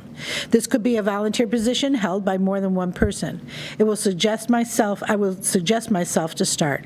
Some ideas for rental use: changing space for bridal parties using the Clark House Lodge, small to medium-sized parties, a farmer's market, pop-up shops for local small businesses, gathering place for track teams during meets, agricultural museum in part of the barn, and she did give us some photos, background for photo shoots, class space for yoga, artists or other instructors in need of teaching space, art exhibits, animal rescue adoption events. This endeavor would need to be a combination of public and private entities. Given that town board members already have a lot of responsibility and there is no grant writer on staff, it might be worth convening a task force of concerned and capable Penfield residents to take on researching options for grants, outside funding, fundraising, connecting with engineers and experts, and then communicating any information directly with a board liaison. Again, I'm willing to be part of this group. Her comments with the photos of her ideas for the barn will be put in the project file. And then the last one that I received was from Jeff Nuffenglees. Let's see. He says, after reading the proposals, I believe it's in the town's and taxpayers' best interest to take both structures down and rebuild. I understand that the Clark House is historical, but with the cost savings in building new and keeping with the original aesthetics, I believe it will still be pleasing to the eye. A structure that old, you will still have problems even redoing it down the road. Also, after the demo, you will only most likely have the exterior walls that were original, so what are you really saving operating at that point from the original structure. The barn should be torn down immediately, as it is structurally unsafe and not worth putting taxpayers' time and money into it. I don't see where the barn would serve the town of Penfield and its residents. Also, I believe the front 9 of the shadow pines should be cut, as the town has been doing, to allow for dog walking, running, frisbee, cross-country running, and cross-country skiing. Leaving the back 9 alone and allowing overgrowth for wildlife with paths cut through that are maintained for walking would be best, in my opinion. Last note, I believe this property could be used for a long-term plan for the town and a new recreation center at some point. I believe the town has enough information and proposals to move forward with these projects. Okay. That's, and I as well have a couple that came in just before you give your second comments, Tim. I wanted to give these people a chance to have their first. I had a comment from a Julie Mitchell on 27 White Spire Lane. She says, please listen to Mr. Jarvis and save these precious Penfield landmarks. Shame on the town for permitting a destruction of these. Another from a James Stamper on 251 Hillary Lane. Renovate and maintain the historical integrity of the into a transitional home for homeless veterans. 8 to 10 beds, a few offices, a rec area for physical art and music therapy. Some land could be used for agricultural therapy. And then from Andy Littredell, Barnwood Builders, Andy Littredell on 150 Lazy Trail. Barnwood Builders on cable TV is the barn restoration business and has rehabbed many barns in worse condition than the Shadow Pines. This barn would make a great rehab. One other from Bill Lutomsky says to tear down the barn, not need to save it. It's a waste of resources. Put agenda item, our money into saving the historical Clark House. And that's what I have as far as right now. So second chances, Tim. Tim Murphy, 48 Corral Drive. One thing that didn't make it in our letter, but we talked about, and I just wanted to share with you, because this was a big consideration for us when we all decided it was worth the effort to try to save Shadow Pines, was the vision that John Odenbach had. The quarry was a big element in how we positioned ourselves. The golf courses were always meant to be a buffer. We know there was liability there. We know there were issues with traffic, blasting, and the like. What had to happen was, and we found out through this research, is the Dolomite Group, and now the Old Castle, was obliged to file with the DEC, I believe, every 5 years, a reclamation plan. And we found that, I think we've shared at least a few pages of it with you folks. The idea there was, at some point when the quarry goes offline, that property has to be something else. And if you looked at some of the original renderings, they even showed a bridge that went from the quarry property over to where the golf course is now. And, so we dug back and looked at that. And again, we held that vision of John Odenbach pretty close to our conversations. Again, as a buffer, we thought we were doing a good thing for the community, saving space in the middle of Penfield. But inside of that, again, they're obliged to file that reclamation plan, I believe, every 5 years. I believe they have to put up an escrow or a bond. I believe it's only 5 figures. It's not a lot of money. I believe it's something the town should look into to make sure that it's current. Because, I've taken the tour twice now of the quarry, and I've heard numbers where, the mining operations probably only have a few years left. I know they're using it as a distribution center, but at some point that quarry goes offline, and if you look at some of the renderings, it shows Lake Penfield, which is kind of laughable. And it's probably beyond all of us, but at some point, when that's no longer a quarry, that's either an asset or a liability to the town. So, we have a short-term view of things we want to do with the Clark House and the barn and the like. But again, there's a long-term view of here. And is that years or decades? I don't think we know.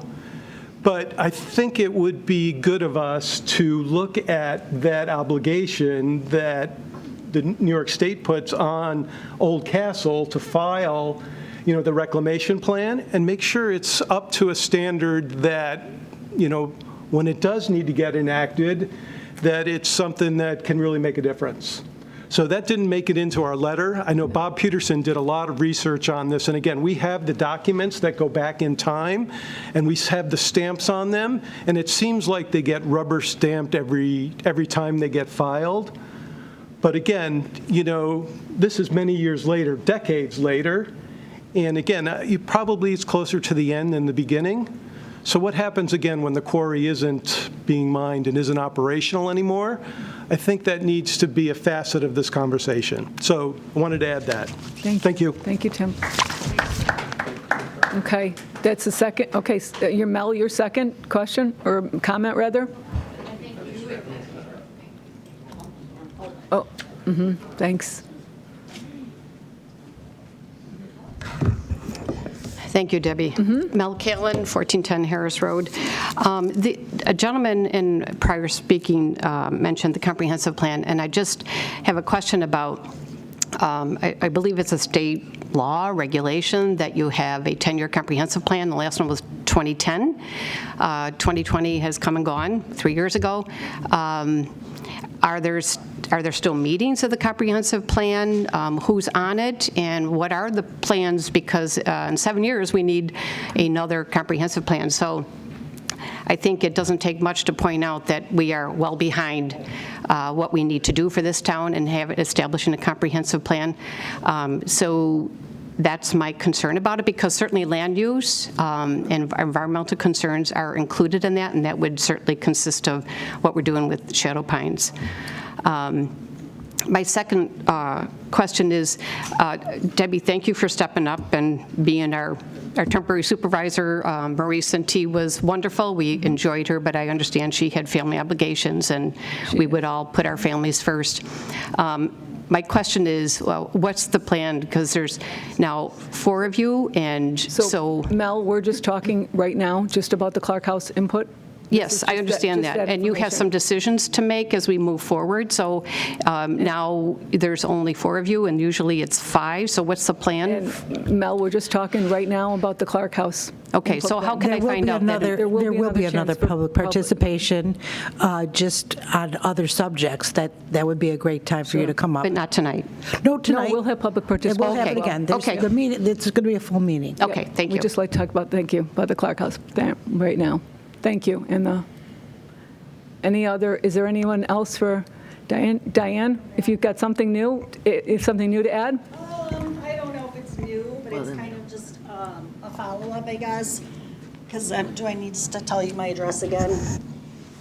45 Sure. Seton Court. That's fine. So this is my last comment about this whole thing. Okay. And I know that this is not question and answer. I understand that, but I'm having this same, like I reiterated to you before, I'm having this same feeling of being tortured sitting back there watching this all again. But I just want to say that, I was here a month and a half ago.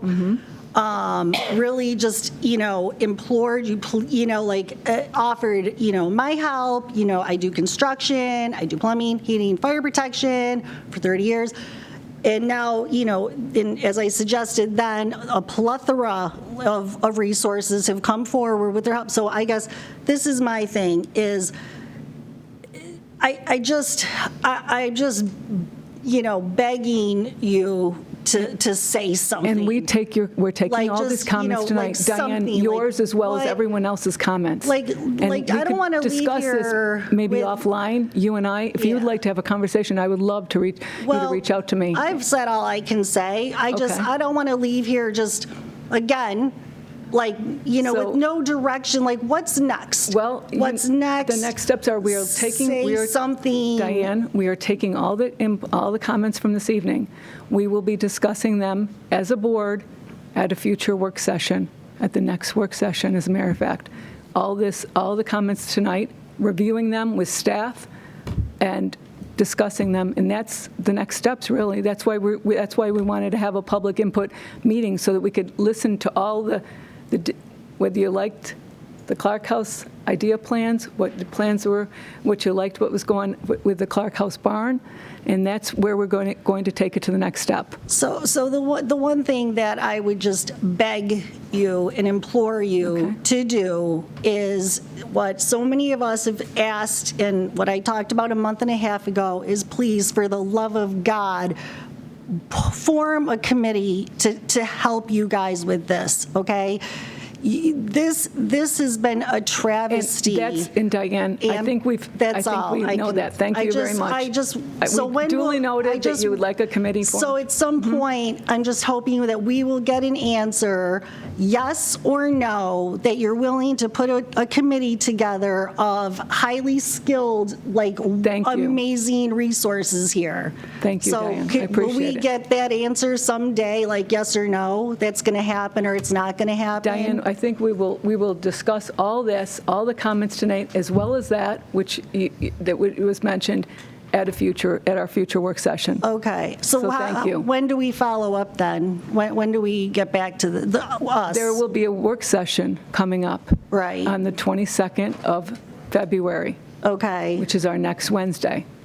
But we don't participate in work sessions, right? No, the board will be discussing this. You can reach out to if you would like to reach out to me in the office, I'd be happy to have a conversation with you. Right. Well, I think everybody wants to know if we're going to be able to get this done with you. And we do appreciate all the comments that were tonight. I mean, we wouldn't have done this if we didn't want to hear what everyone had to say. Right. And we do appreciate that. Well, that's all fine, but I want some closure, And we do as well. That's one reason we're doing what we're doing. We want to be good stewards of this property as well.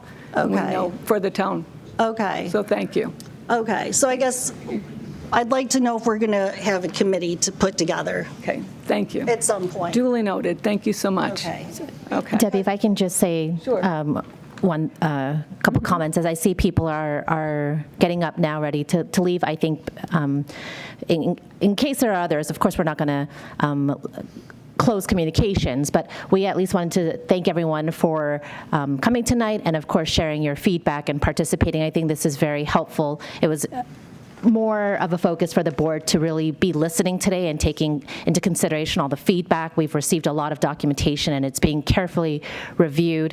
I did at least just want to address the one question of whether or not this is it, and if you have no other opportunity. That answer is no, right? We're going to continue discussing, but as elected officials, we are always accessible. We should always be accessible. And so, like Debbie said, if you want to schedule a call, and it sounds like there might be additional conversation that needs to happen, and of course I think we would support that. But if there's any other follow-up thoughts from hearing other people talk and then you having, digesting this tonight, if there's other comments, please don't think that we're not going to be open to it, at 8 o'clock, and this is your one and only opportunity. Please reach out to us at the office, by public participation online using the portal, or of course contact us by email. It is something that we are going to all consider at the next work session. And as to your question, I think that is going to be an agenda topic for us to talk about. So we hope to get to that next week. But otherwise, thank you everyone for coming tonight. And as Candace, you mentioned that your comments this evening are reviewed by the board and by staff. And moving forward, if you at this time have other comments you'd like to add, we will still be receiving them, so please do so. Yes, sir. Are you you're new to speak? Yes, sure. You can come up to the board, or to the table, rather. And if you'd like to just state your name and your address, too. Thank you.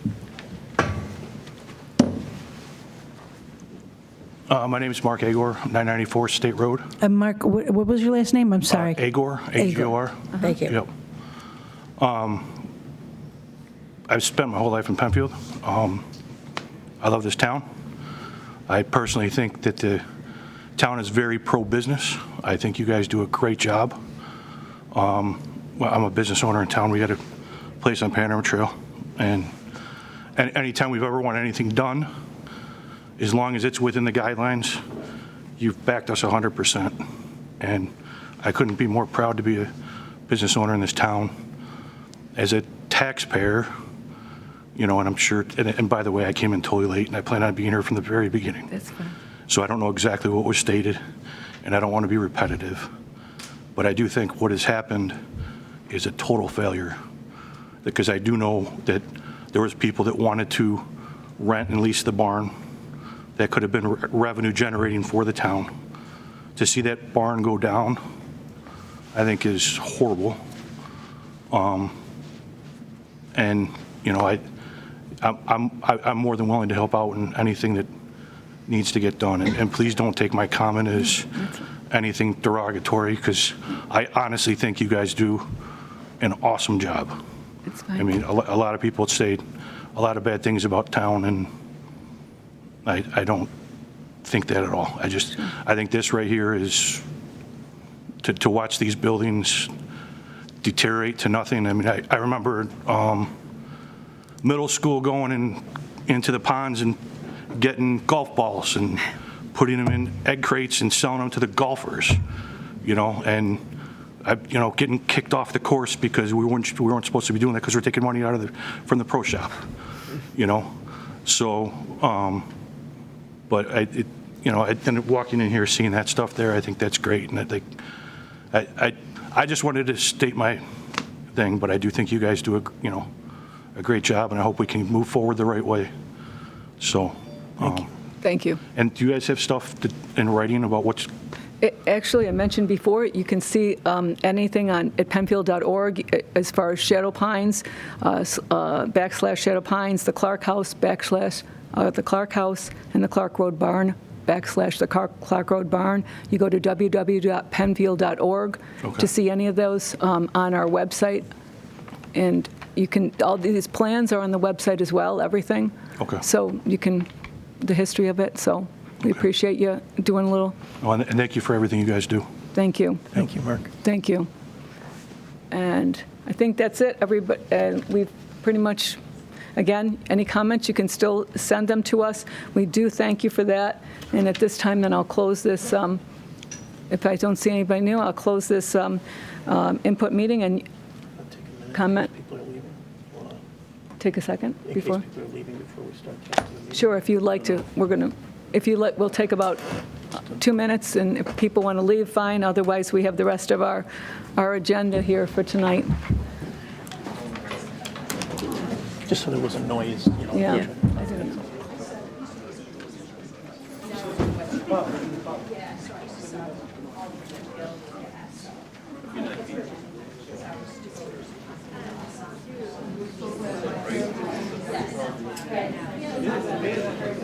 This one, huh? She's out there.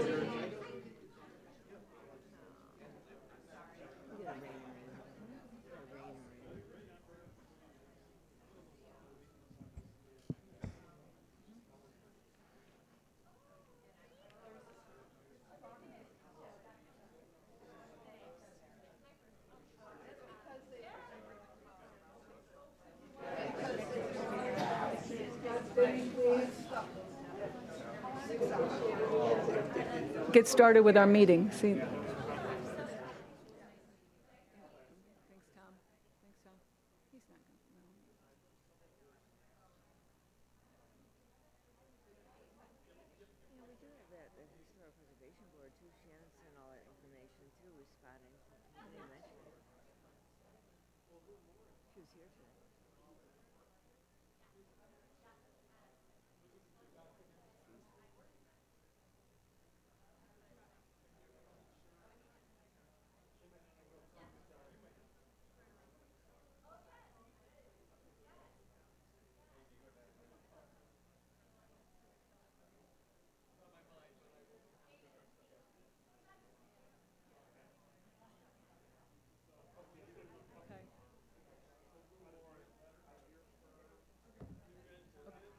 Okay, are we good? Candace, want to return? Amy, would you like to come back to the dais, please? I'd like to get going on this meeting.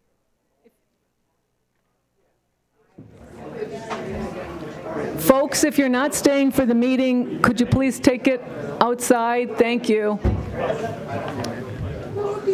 No, I'll do it. Sorry. For those that are not staying for the public participation or the rest of the meeting, if we can ask you to please step outside into the foyer. Never, yeah. Thank you. Thank you.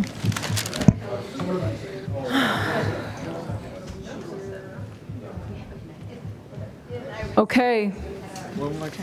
So let's, Dave, are we ready to start again? Okay, thank you. Okay, our next item on the agenda here is is public participation. There's 3 ways to do that. You can call us at 340-8771. You can do this online at www.penfield.org, or you can in person speak to us to the board. So at this time, Amy, is there anyone who's signed up for public participation? I believe Mel Callan would like to come. Fine. Mel? I didn't sign up, but yes, you did. This is, right. This is just a general. Thank you. Thank you so much. Mel Callan, 1410 Harris Road. Thank you. I'm sorry, I think now is the appropriate time. That's it. We're in a separate Thanks, Debbie. public participation. So yeah, I'll go back to my question about first of all, the 2020 comprehensive plan. Where is it? What are we doing with it? Certainly, there's some relevance with Shadow Pines and the environment and land use. Sure. So I don't know how many meetings there have been, if they're continuing to meet. When can we expect a 2020 comprehensive plan? And Mel, I should tell you that we're going to discuss that with staff tomorrow. I will get back to you with that. Okay. Thanks very much. I do not know that answer, so. And then my second question, which I was asking about before, is, you know, I think, Debbie, I applaud you for stepping up, because I know it's got to be tough to be on the town board and then all of a sudden you're town supervisor. But thank you for doing that. You're welcome.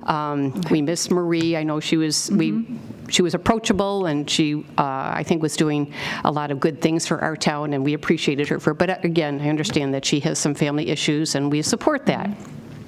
My question is, now there's a hole, so what is in terms of the town board seating? So what is the plan for that? And when will we know as townspeople who have to vote for folks, and there's an election year coming up, so just want to know, what is the plan for that? So Mel, I could tell you that, you know, your comments are duly noted. We have no timeline right now for that. We're in the process of working on that, but I appreciate you, thank you for that, and, you know, you will hear soon. There's no timeline of when we will have a full board? We're in the process of looking into that now. As you know, Marie just stepped down last week, so we are. Okay, will there be a special election? It's not an election. No. So the town board will appoint, Anybody they choose? Yes, it would be up to the town board to do that. There's no time limit in the statute. I mean, it just happened, so I think they're considering their options in that. But my understanding is the term expires anyways at the end of the year, so. Right. So, but it would not be by special election. That's by appointment of the board. By appointment. Will you be taking applications for anybody who's interested? They haven't figured that out yet. We haven't reviewed that yet or discussed it. Well, when will we as townspeople know that? That's my ultimate question. When will we know the time frame, and how will we know the process? So I can tell you that we're in the process of looking into that right now and trying to get a timeline for you, Mel, as well. So I guess I should say your comments are duly noted. As soon as we can, we will share that with you. Okay. Fair enough. Thank you. Can I just add a couple things? The board hasn't had an opportunity yet to actually convene to discuss this, right? As you know, we can't be having side conversations on what's going to happen with the actual appointment. And appointments by the board and approvals there too are going to be governed by town law and election law that we're seeking counsel from. But I think we need an opportunity to hear from counsel as to these steps. I think your question about can we appoint whoever we want, I don't know if I'm reading too much into that, but no, the board is not going to just we don't have someone in the back pocket that we're going to be appointing. It has to be done in a very transparent and judicious way, and in a way that is fair and, of course, benefits all the towns. So I think that process is governed by statute, and it's something that we would be doing in accordance with statute. It's not a political game, if that's kind of what you're alluding to. Well, we just hope that it would be open and fair, and especially open to the public. Oh, absolutely. And I know there's an executive session this Saturday morning, and I know that the agenda can't be disclosed, which is fine, I get that.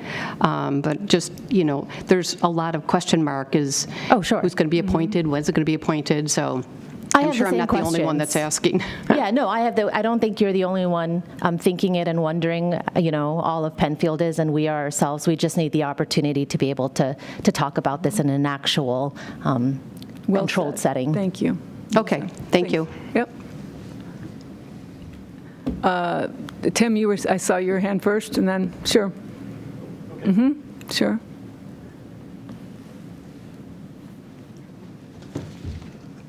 Tim Murphy, 48 Carroll Drive. Two different things.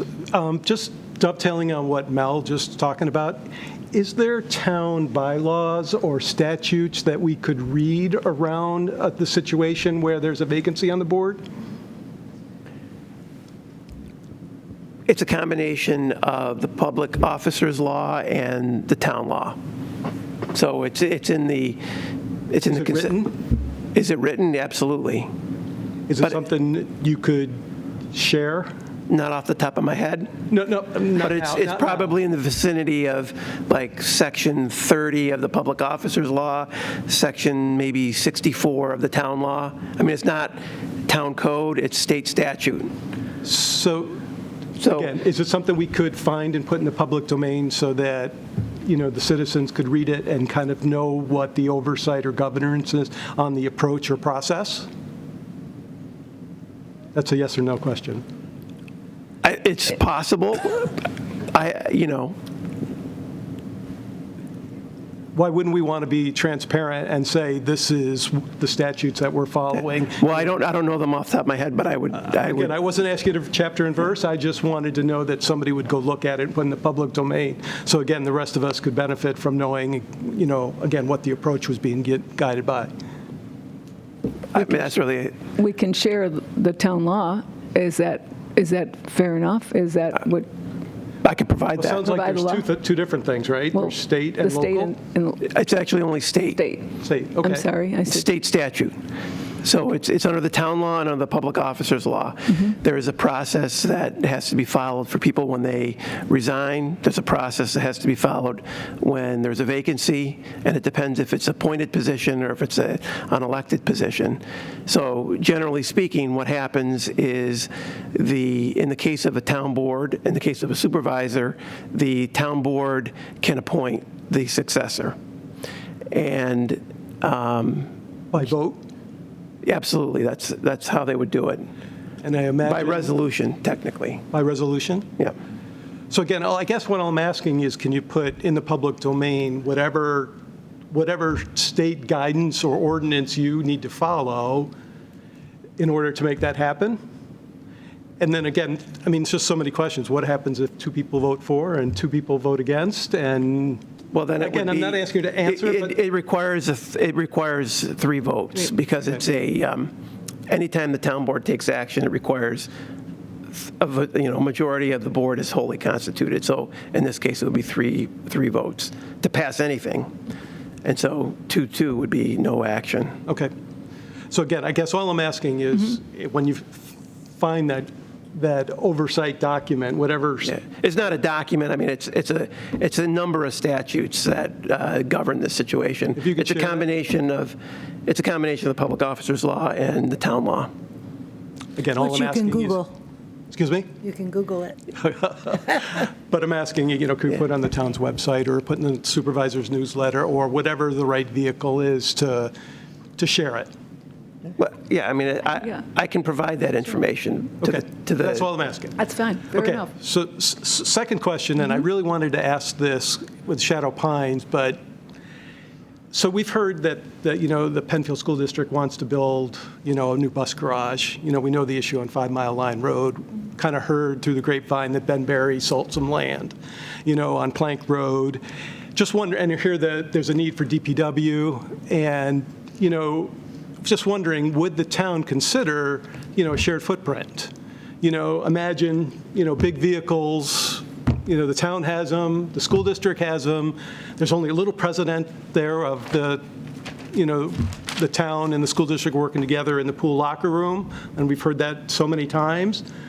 But if we were going to build a big thing like that, or spend that kind of money, and we know that the school district has better access to capital, so you don't have to answer it here, but, I mean, again, that's what's something that I think we'd like to be part of your conversation when you talk about the capital projects. You know, is that even an option? And, you know, who's taking the initiative to meet with the school district and say, yeah, yes or no, or, you know, what are the possibilities or what are the hurdles we have to clear? So again, I'm going to just leave that kind of as an open question and statement, but I would hope that, you know, we would follow, you know, a path and see where it leads us in terms of making sure we know there is or isn't an opportunity to work together. And Tim, I can just share with you as acting supervisor's role now that I'm meeting with Tom Putnam from the Penfield School District. I do have a monthly meeting with him, and that's something that I certainly could will be on my notes to discuss as well with him. So I've just wanted to say this. Thank you, Madam Supervisor. Acting. Madam Supervisor. Thank you. But thank you for the opportunity to speak up, but appreciate it. Thank you, Tim. I do appreciate it. Thank you. Mr. Fohm?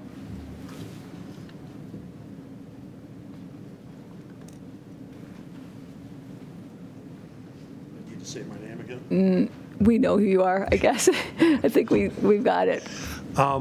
Since I'm here, sure. Can I get an update on where we are with the northeast corner development? Has it gone out for bid? Have you got the engineering drawings? I haven't been told anything in 3 months, so I don't have a clue. And I know you did send me an email on that, and I will get back to you tomorrow. As a matter of fact, Mr. Valentine is in our meeting as well to talk, and that's one of the top on my list is to talk to him about that because I know that you need a response back on that. Well, I'm just curious. Sure. And then in the back of the room, there's a drawing.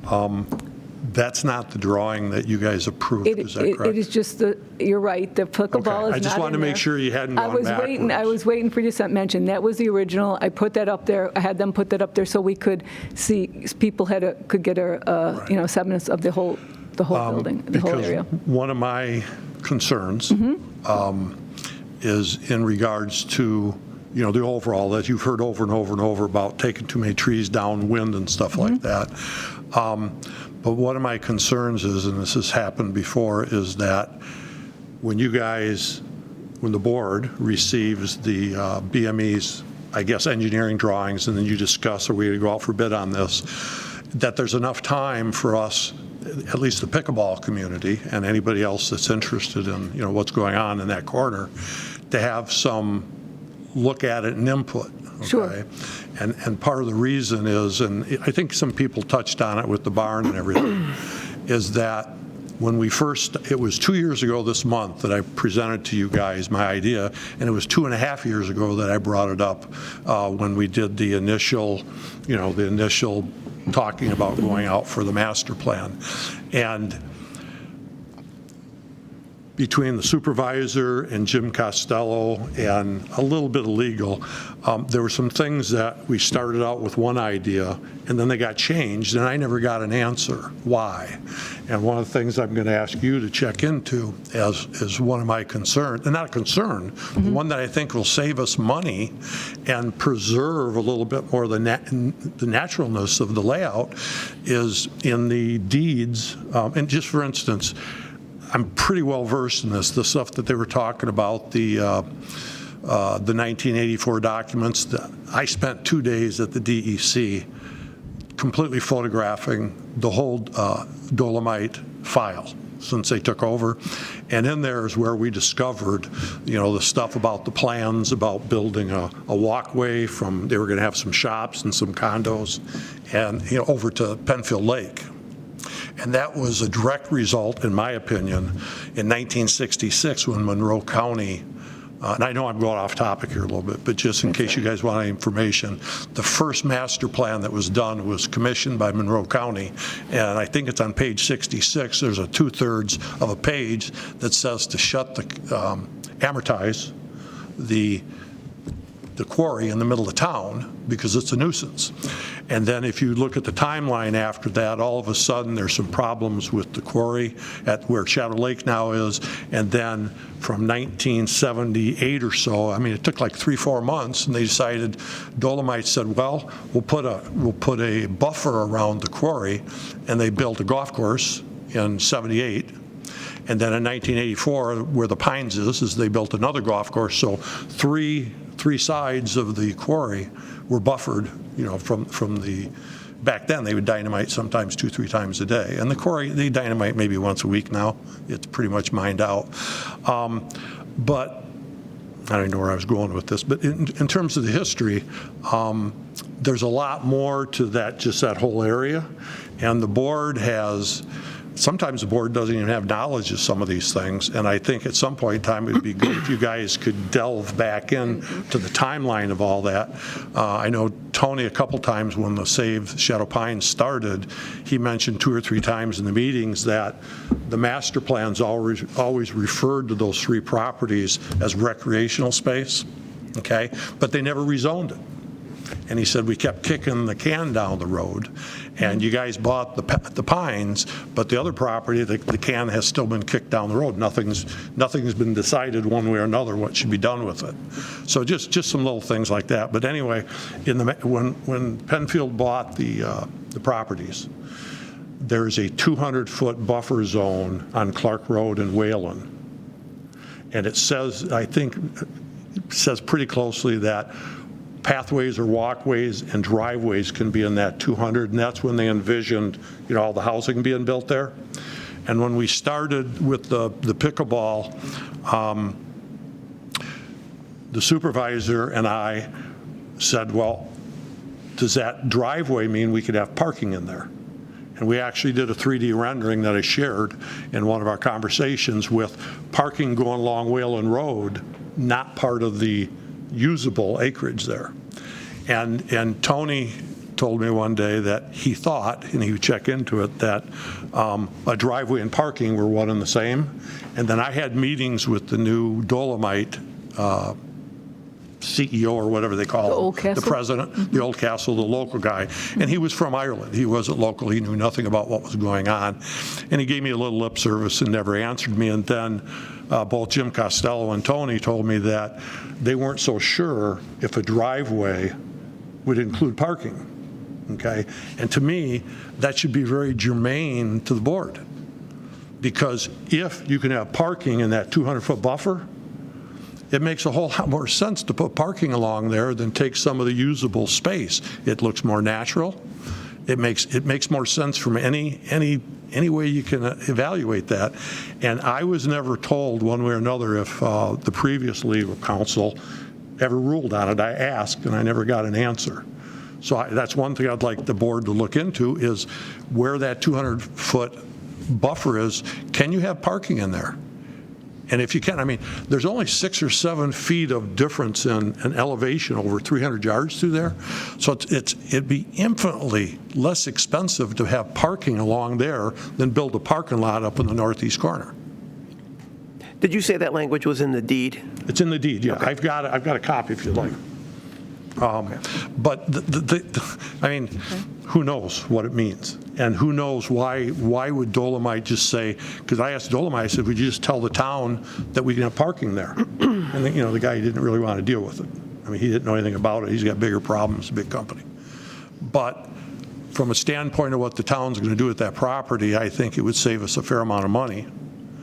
And I also will reiterate that, and I'm bringing this up because once you guys get the plans, we don't want to stall it. We were hoping to start the courts a year ago, last fall, at least just grade it and put the stone down, so you could start building the courts last spring. And now, as far as I know, we're not ready to go out to bid yet. So it's highly unlikely they're going to get built this year. I mean, I'm hearing rumors that nothing's going to get started this year. And that's what the questions are about. So until that comes down, if some of these other things can be maybe revisited, I'd like to, at least that parking area, the driveway, because I think it would save the town some pretty good money. Because there's no drainage issues, there's no, some of the stuff that you have to do, I don't think you'd have to do it. Okay. And if you'd like, I'll resend you some of the drawings that we did with parking, the same number of parking spaces right along there. And then the other thing is the current plans, I still don't understand how they think they're going to get that approved, because you've got 2 driveways off a 2-lane road with a turning lane in the middle. And that seems to me, do they do that? I don't know if is Wayland Road a state road or a county road? No, it's a county road. Yeah. It's a county road? County road, yeah. Okay, so Monroe County would look at. But anyway, just some things to look at. And And the county has to sign off on some of that, I do know that. Right. Right, so that's a piece of it, a big piece of it, what we've been waiting for. What we I were know, waiting but for. in terms of getting the court started, both Tony and Jim said that they could get a temporary curb cut to bring the equipment in to get the court started. And at one point, a year and a half ago, we kind of polled a few players and we said, would you be willing to take the courts in a porta potty and park at the Clark House and walk 300 yards to the courts for a year? So we get this thing started. And most people said, yeah, we're out here to get exercise, so a little walk is going to hurt anything. So I guess I'm imploring you, even if we start it and do it in steps, let's get going on the courts, because the bathroom and the parking, they're nice, but they're not necessary. Okay. Okay, Thank you, thank and you. I will get back to you after we follow up with that. Thank you, Jim. Okay. I do have the answer to Mr. Murphy's question. Sure. It's paragraph 5 of Town Law, Section 64. Oh, no, that's a, So in the Public Officers Law, that deals with resignations. Town Law, Section 64. Okay.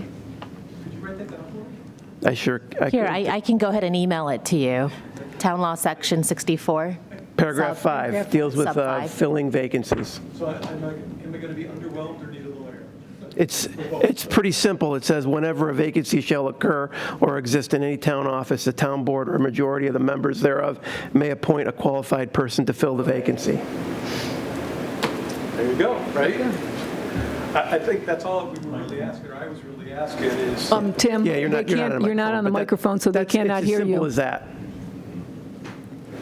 Is that okay? Do you want me to... Nope, that's fine. We're good? Great. So I'm going to get an email, right? Yep. You will get an email from Councilwoman Lee. I am paying attention, but yes, I'm doing it now. All right. You feel special. Thank you. Okay. Thank you. Thank you. Thank So, you all. thank you. And that concludes, I think, our first public participation. We're on to additions and deletions to agenda. I believe, Candace, we have some additions to our, Yes, I'd like to add 2 items to, I'm the third one. No, she has 2. She's adding 2. no, it's okay, no worries. Yeah. Made me second guess myself. I'd like to add 2 resolutions to the new business section under Public Works, please. Would you like to second that, Linda? Sure. Yeah, okay. Moved and seconded. And I would like to add, at this time, I would like to add 123T080 under new business. Second. Second. And moved and seconded. Who seconded? Linda did. And can we just, I don't think we need to vote, we don't need to vote on that? Thank you. Okay, so 2 under Public Works and 1 other under new business. Board, you have the approval of the minutes of January 18th, 2023 before you. Is there any discussion? No. I'll make a motion to approve. Moved by Bob, and a second, please? Second. Okay. Roll call vote. Drawe. Aye. Kohl. Aye. Lee. Aye. Ockenden. Aye. Okay, thank you. Board, has anyone received any petitions? No. Seeing none, we're moving on to resolutions by function. Ms. Steckloff. Okay. Authorization for supervisor to sign agreement with Property Registration Champions, LLC. So moved. Second. The town has modified the registration fees associated with properties that are vacant and/or defaulted mortgages to be in conformance with recently approved New York State legislation. The town has an existing contract with a third-party vendor known as Property Registration Champions, LLC, DBA Pro Champs, 2725 Center Place, Melbourne, Florida, to register registerable properties. And whereas this contract needs to be amended to reflect the change in registration fees, so be it resolved that the town supervisor is hereby authorized to sign an amendment to the agreement with Property Registration Champions, LLC, once it has been revised and approved by our town attorney. Any discussion? Seeing none, a roll call vote. Drawe. Aye. Kohl. Aye. Lee. Aye. Ockenden. Aye. 4 ayes. State Environmental Quality Review Act, seeker, review and determination associated with the local law to amend Town Code Chapter 260, registration of defaulted mortgage and vacant property. So moved. Second. Whereas the Town Board of the Town of Penfield wishes to amend Chapter 260, registration of defaulted mortgage and vacant properties of the Penfield Town Code to conform with recently adopted state regulations. This subject was classified as an unlisted pursuant to the State Environmental Quality Review Act. Whereas the Town Board was best suited to serve as lead agency, it designated itself as lead agency pursuant to seeker. The Town Board reviewed the environmental assessment form associated with this action and determined there will be no significant adverse environmental impacts that will result from the adoption of this local law. So therefore, be it resolved that the Town Board make a negative declaration for the purposes of seeker and concludes its environmental review. Thank you. Any discussion? Seeing none, roll call vote. Drawe. Aye. Kohl. Aye. Lee. Aye. Ockenden. Aye. 4 ayes. Adopt a local law to amend Town Chapter 260, registration of defaulted mortgage and vacant property. So moved. Second. Now, this is the second part of the law, and this is where in Section 1393 of the Real Property Actions and Proceeding Law was recently amended to impose limitations on local registration requirements applicable to defaulted mortgages. And whereas in Chapter 260 of the Penfield Town Code, this requires timely revisions to the Town Code to bring the chapter into conformance with the new state law. The Penfield Town Board is acting as lead agency within the meaning of seeker and has reviewed the action's potential impacts and made a negative declaration, thereby concluding seeker. Therefore, be it resolved and hereby enacted by the Town Board of the Town of Penfield as follows. Local Law Number 3 of 2023, set forth in attached Schedule A. Be it further resolved that after its adoption by the Town Board in the Town of Penfield, this local law shall take effect immediately upon filing with the Office of the Secretary of the State of New York. Thank you. Any discussion?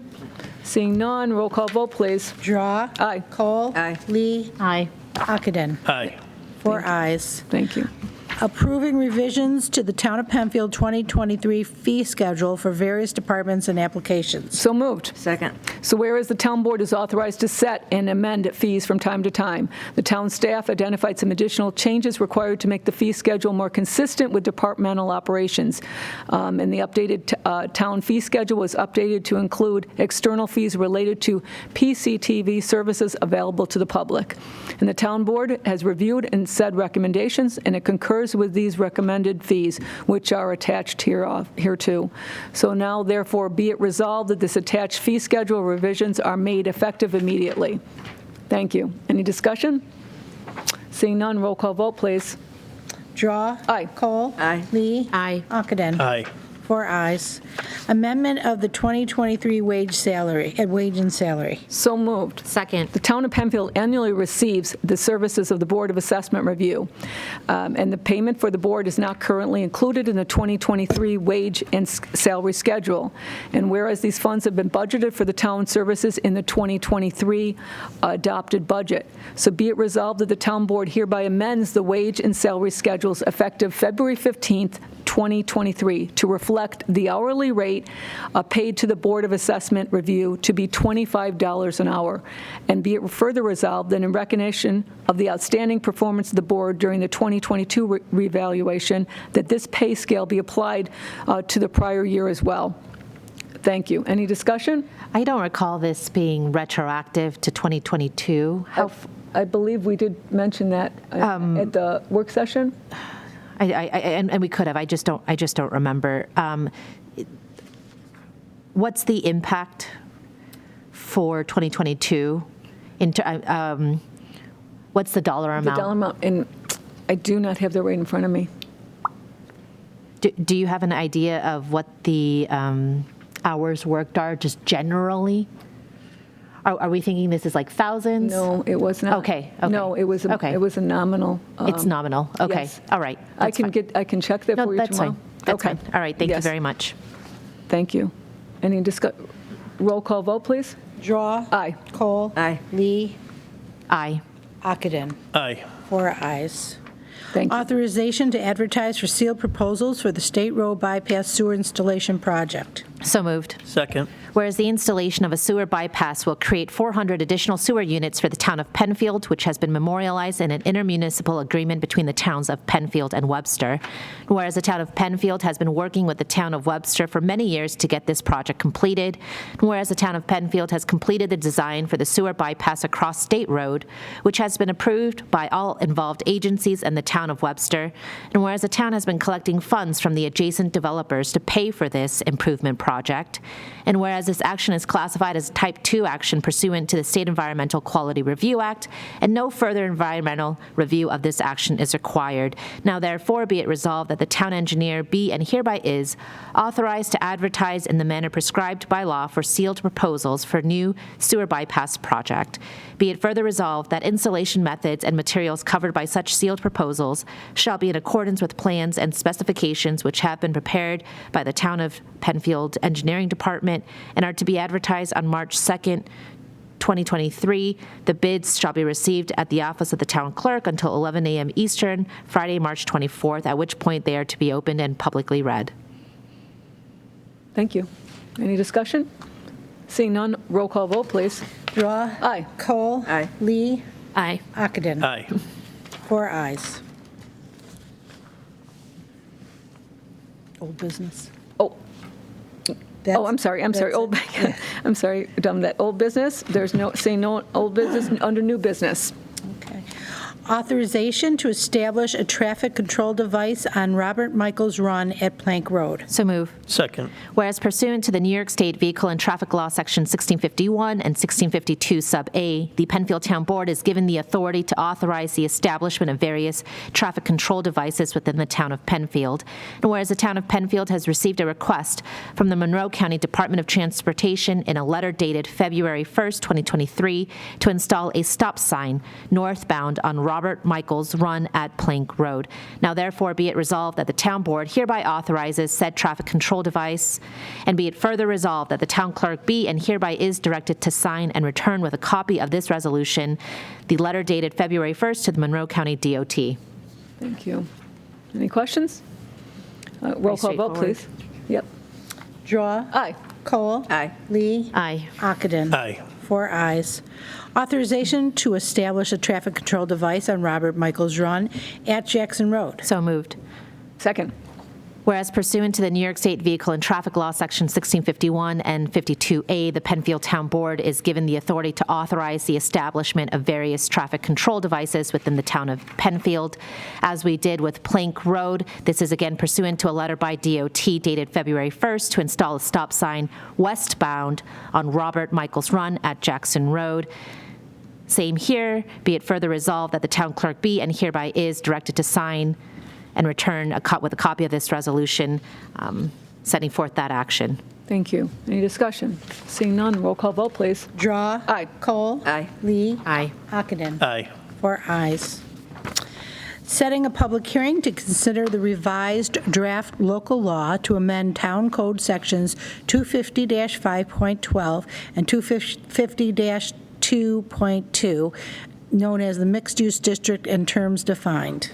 So moved. Second. So whereas the town board of the town of Penfield held a public hearing on December 7th, 2022, meeting to consider a proposed local law to amend Chapter 250 of the Penfield Town Code zoning ordinance to revise the mixed-use development regulations contained in Section 250-5.2. The town board considered public comments received and directed staff to identify potential revisions to the draft local law. And whereas the revised draft local law provided the town board contains substantive changes and requires a new public hearing to be conducted. So therefore, be it resolved that the town board of the town of Penfield shall hold a public hearing at the Penfield Town Hall on February 22nd, 2023 at 6:30 p.m. on the said date to consider the said proposal and to hear all persons interested on the question of the adoption of the local law to amend this sections 250.5-5.12 and 250-2.2 of the Penfield Town Code to amend the existing mixed-use district regulations and some related items defined. A copy of the said revised law is attached hereto and made a part hereof, the Schedule A. And be it further resolved that the town clerk be and is to hereby directed to publish and post a notice of the public hearing on the official signboard of the town in the manner prescribed by law. The first publication, therefore, not to be less than 5 days and not more than 30 days before a date set for the said public hearing. Thank you. Any discussion? Seeing none, roll call vote. Drawe. Aye. Kohl. Aye. Lee.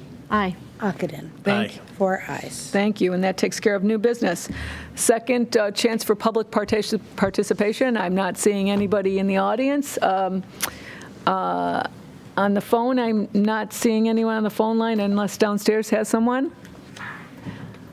Only other thing that I received is one other live web submission, and I believe this was from the Clark House piece, but it's just from an Andrea Gillespie on 37 Coral Drive. I really hope that the town of Penfield gets their act together and does what is right for everyone. So thank you for that. There is no executive session. Our next meeting will be a legislative meeting, but will be here March 15th, 2023. And this meeting will stand adjourned at 8:40 this evening. I want to thank PCTV, and I want to thank our security tonight. I want to thank our attorney as well for being here, and thank you all for participation this evening, and appreciate it. Have a very safe and nice evening. Thank you.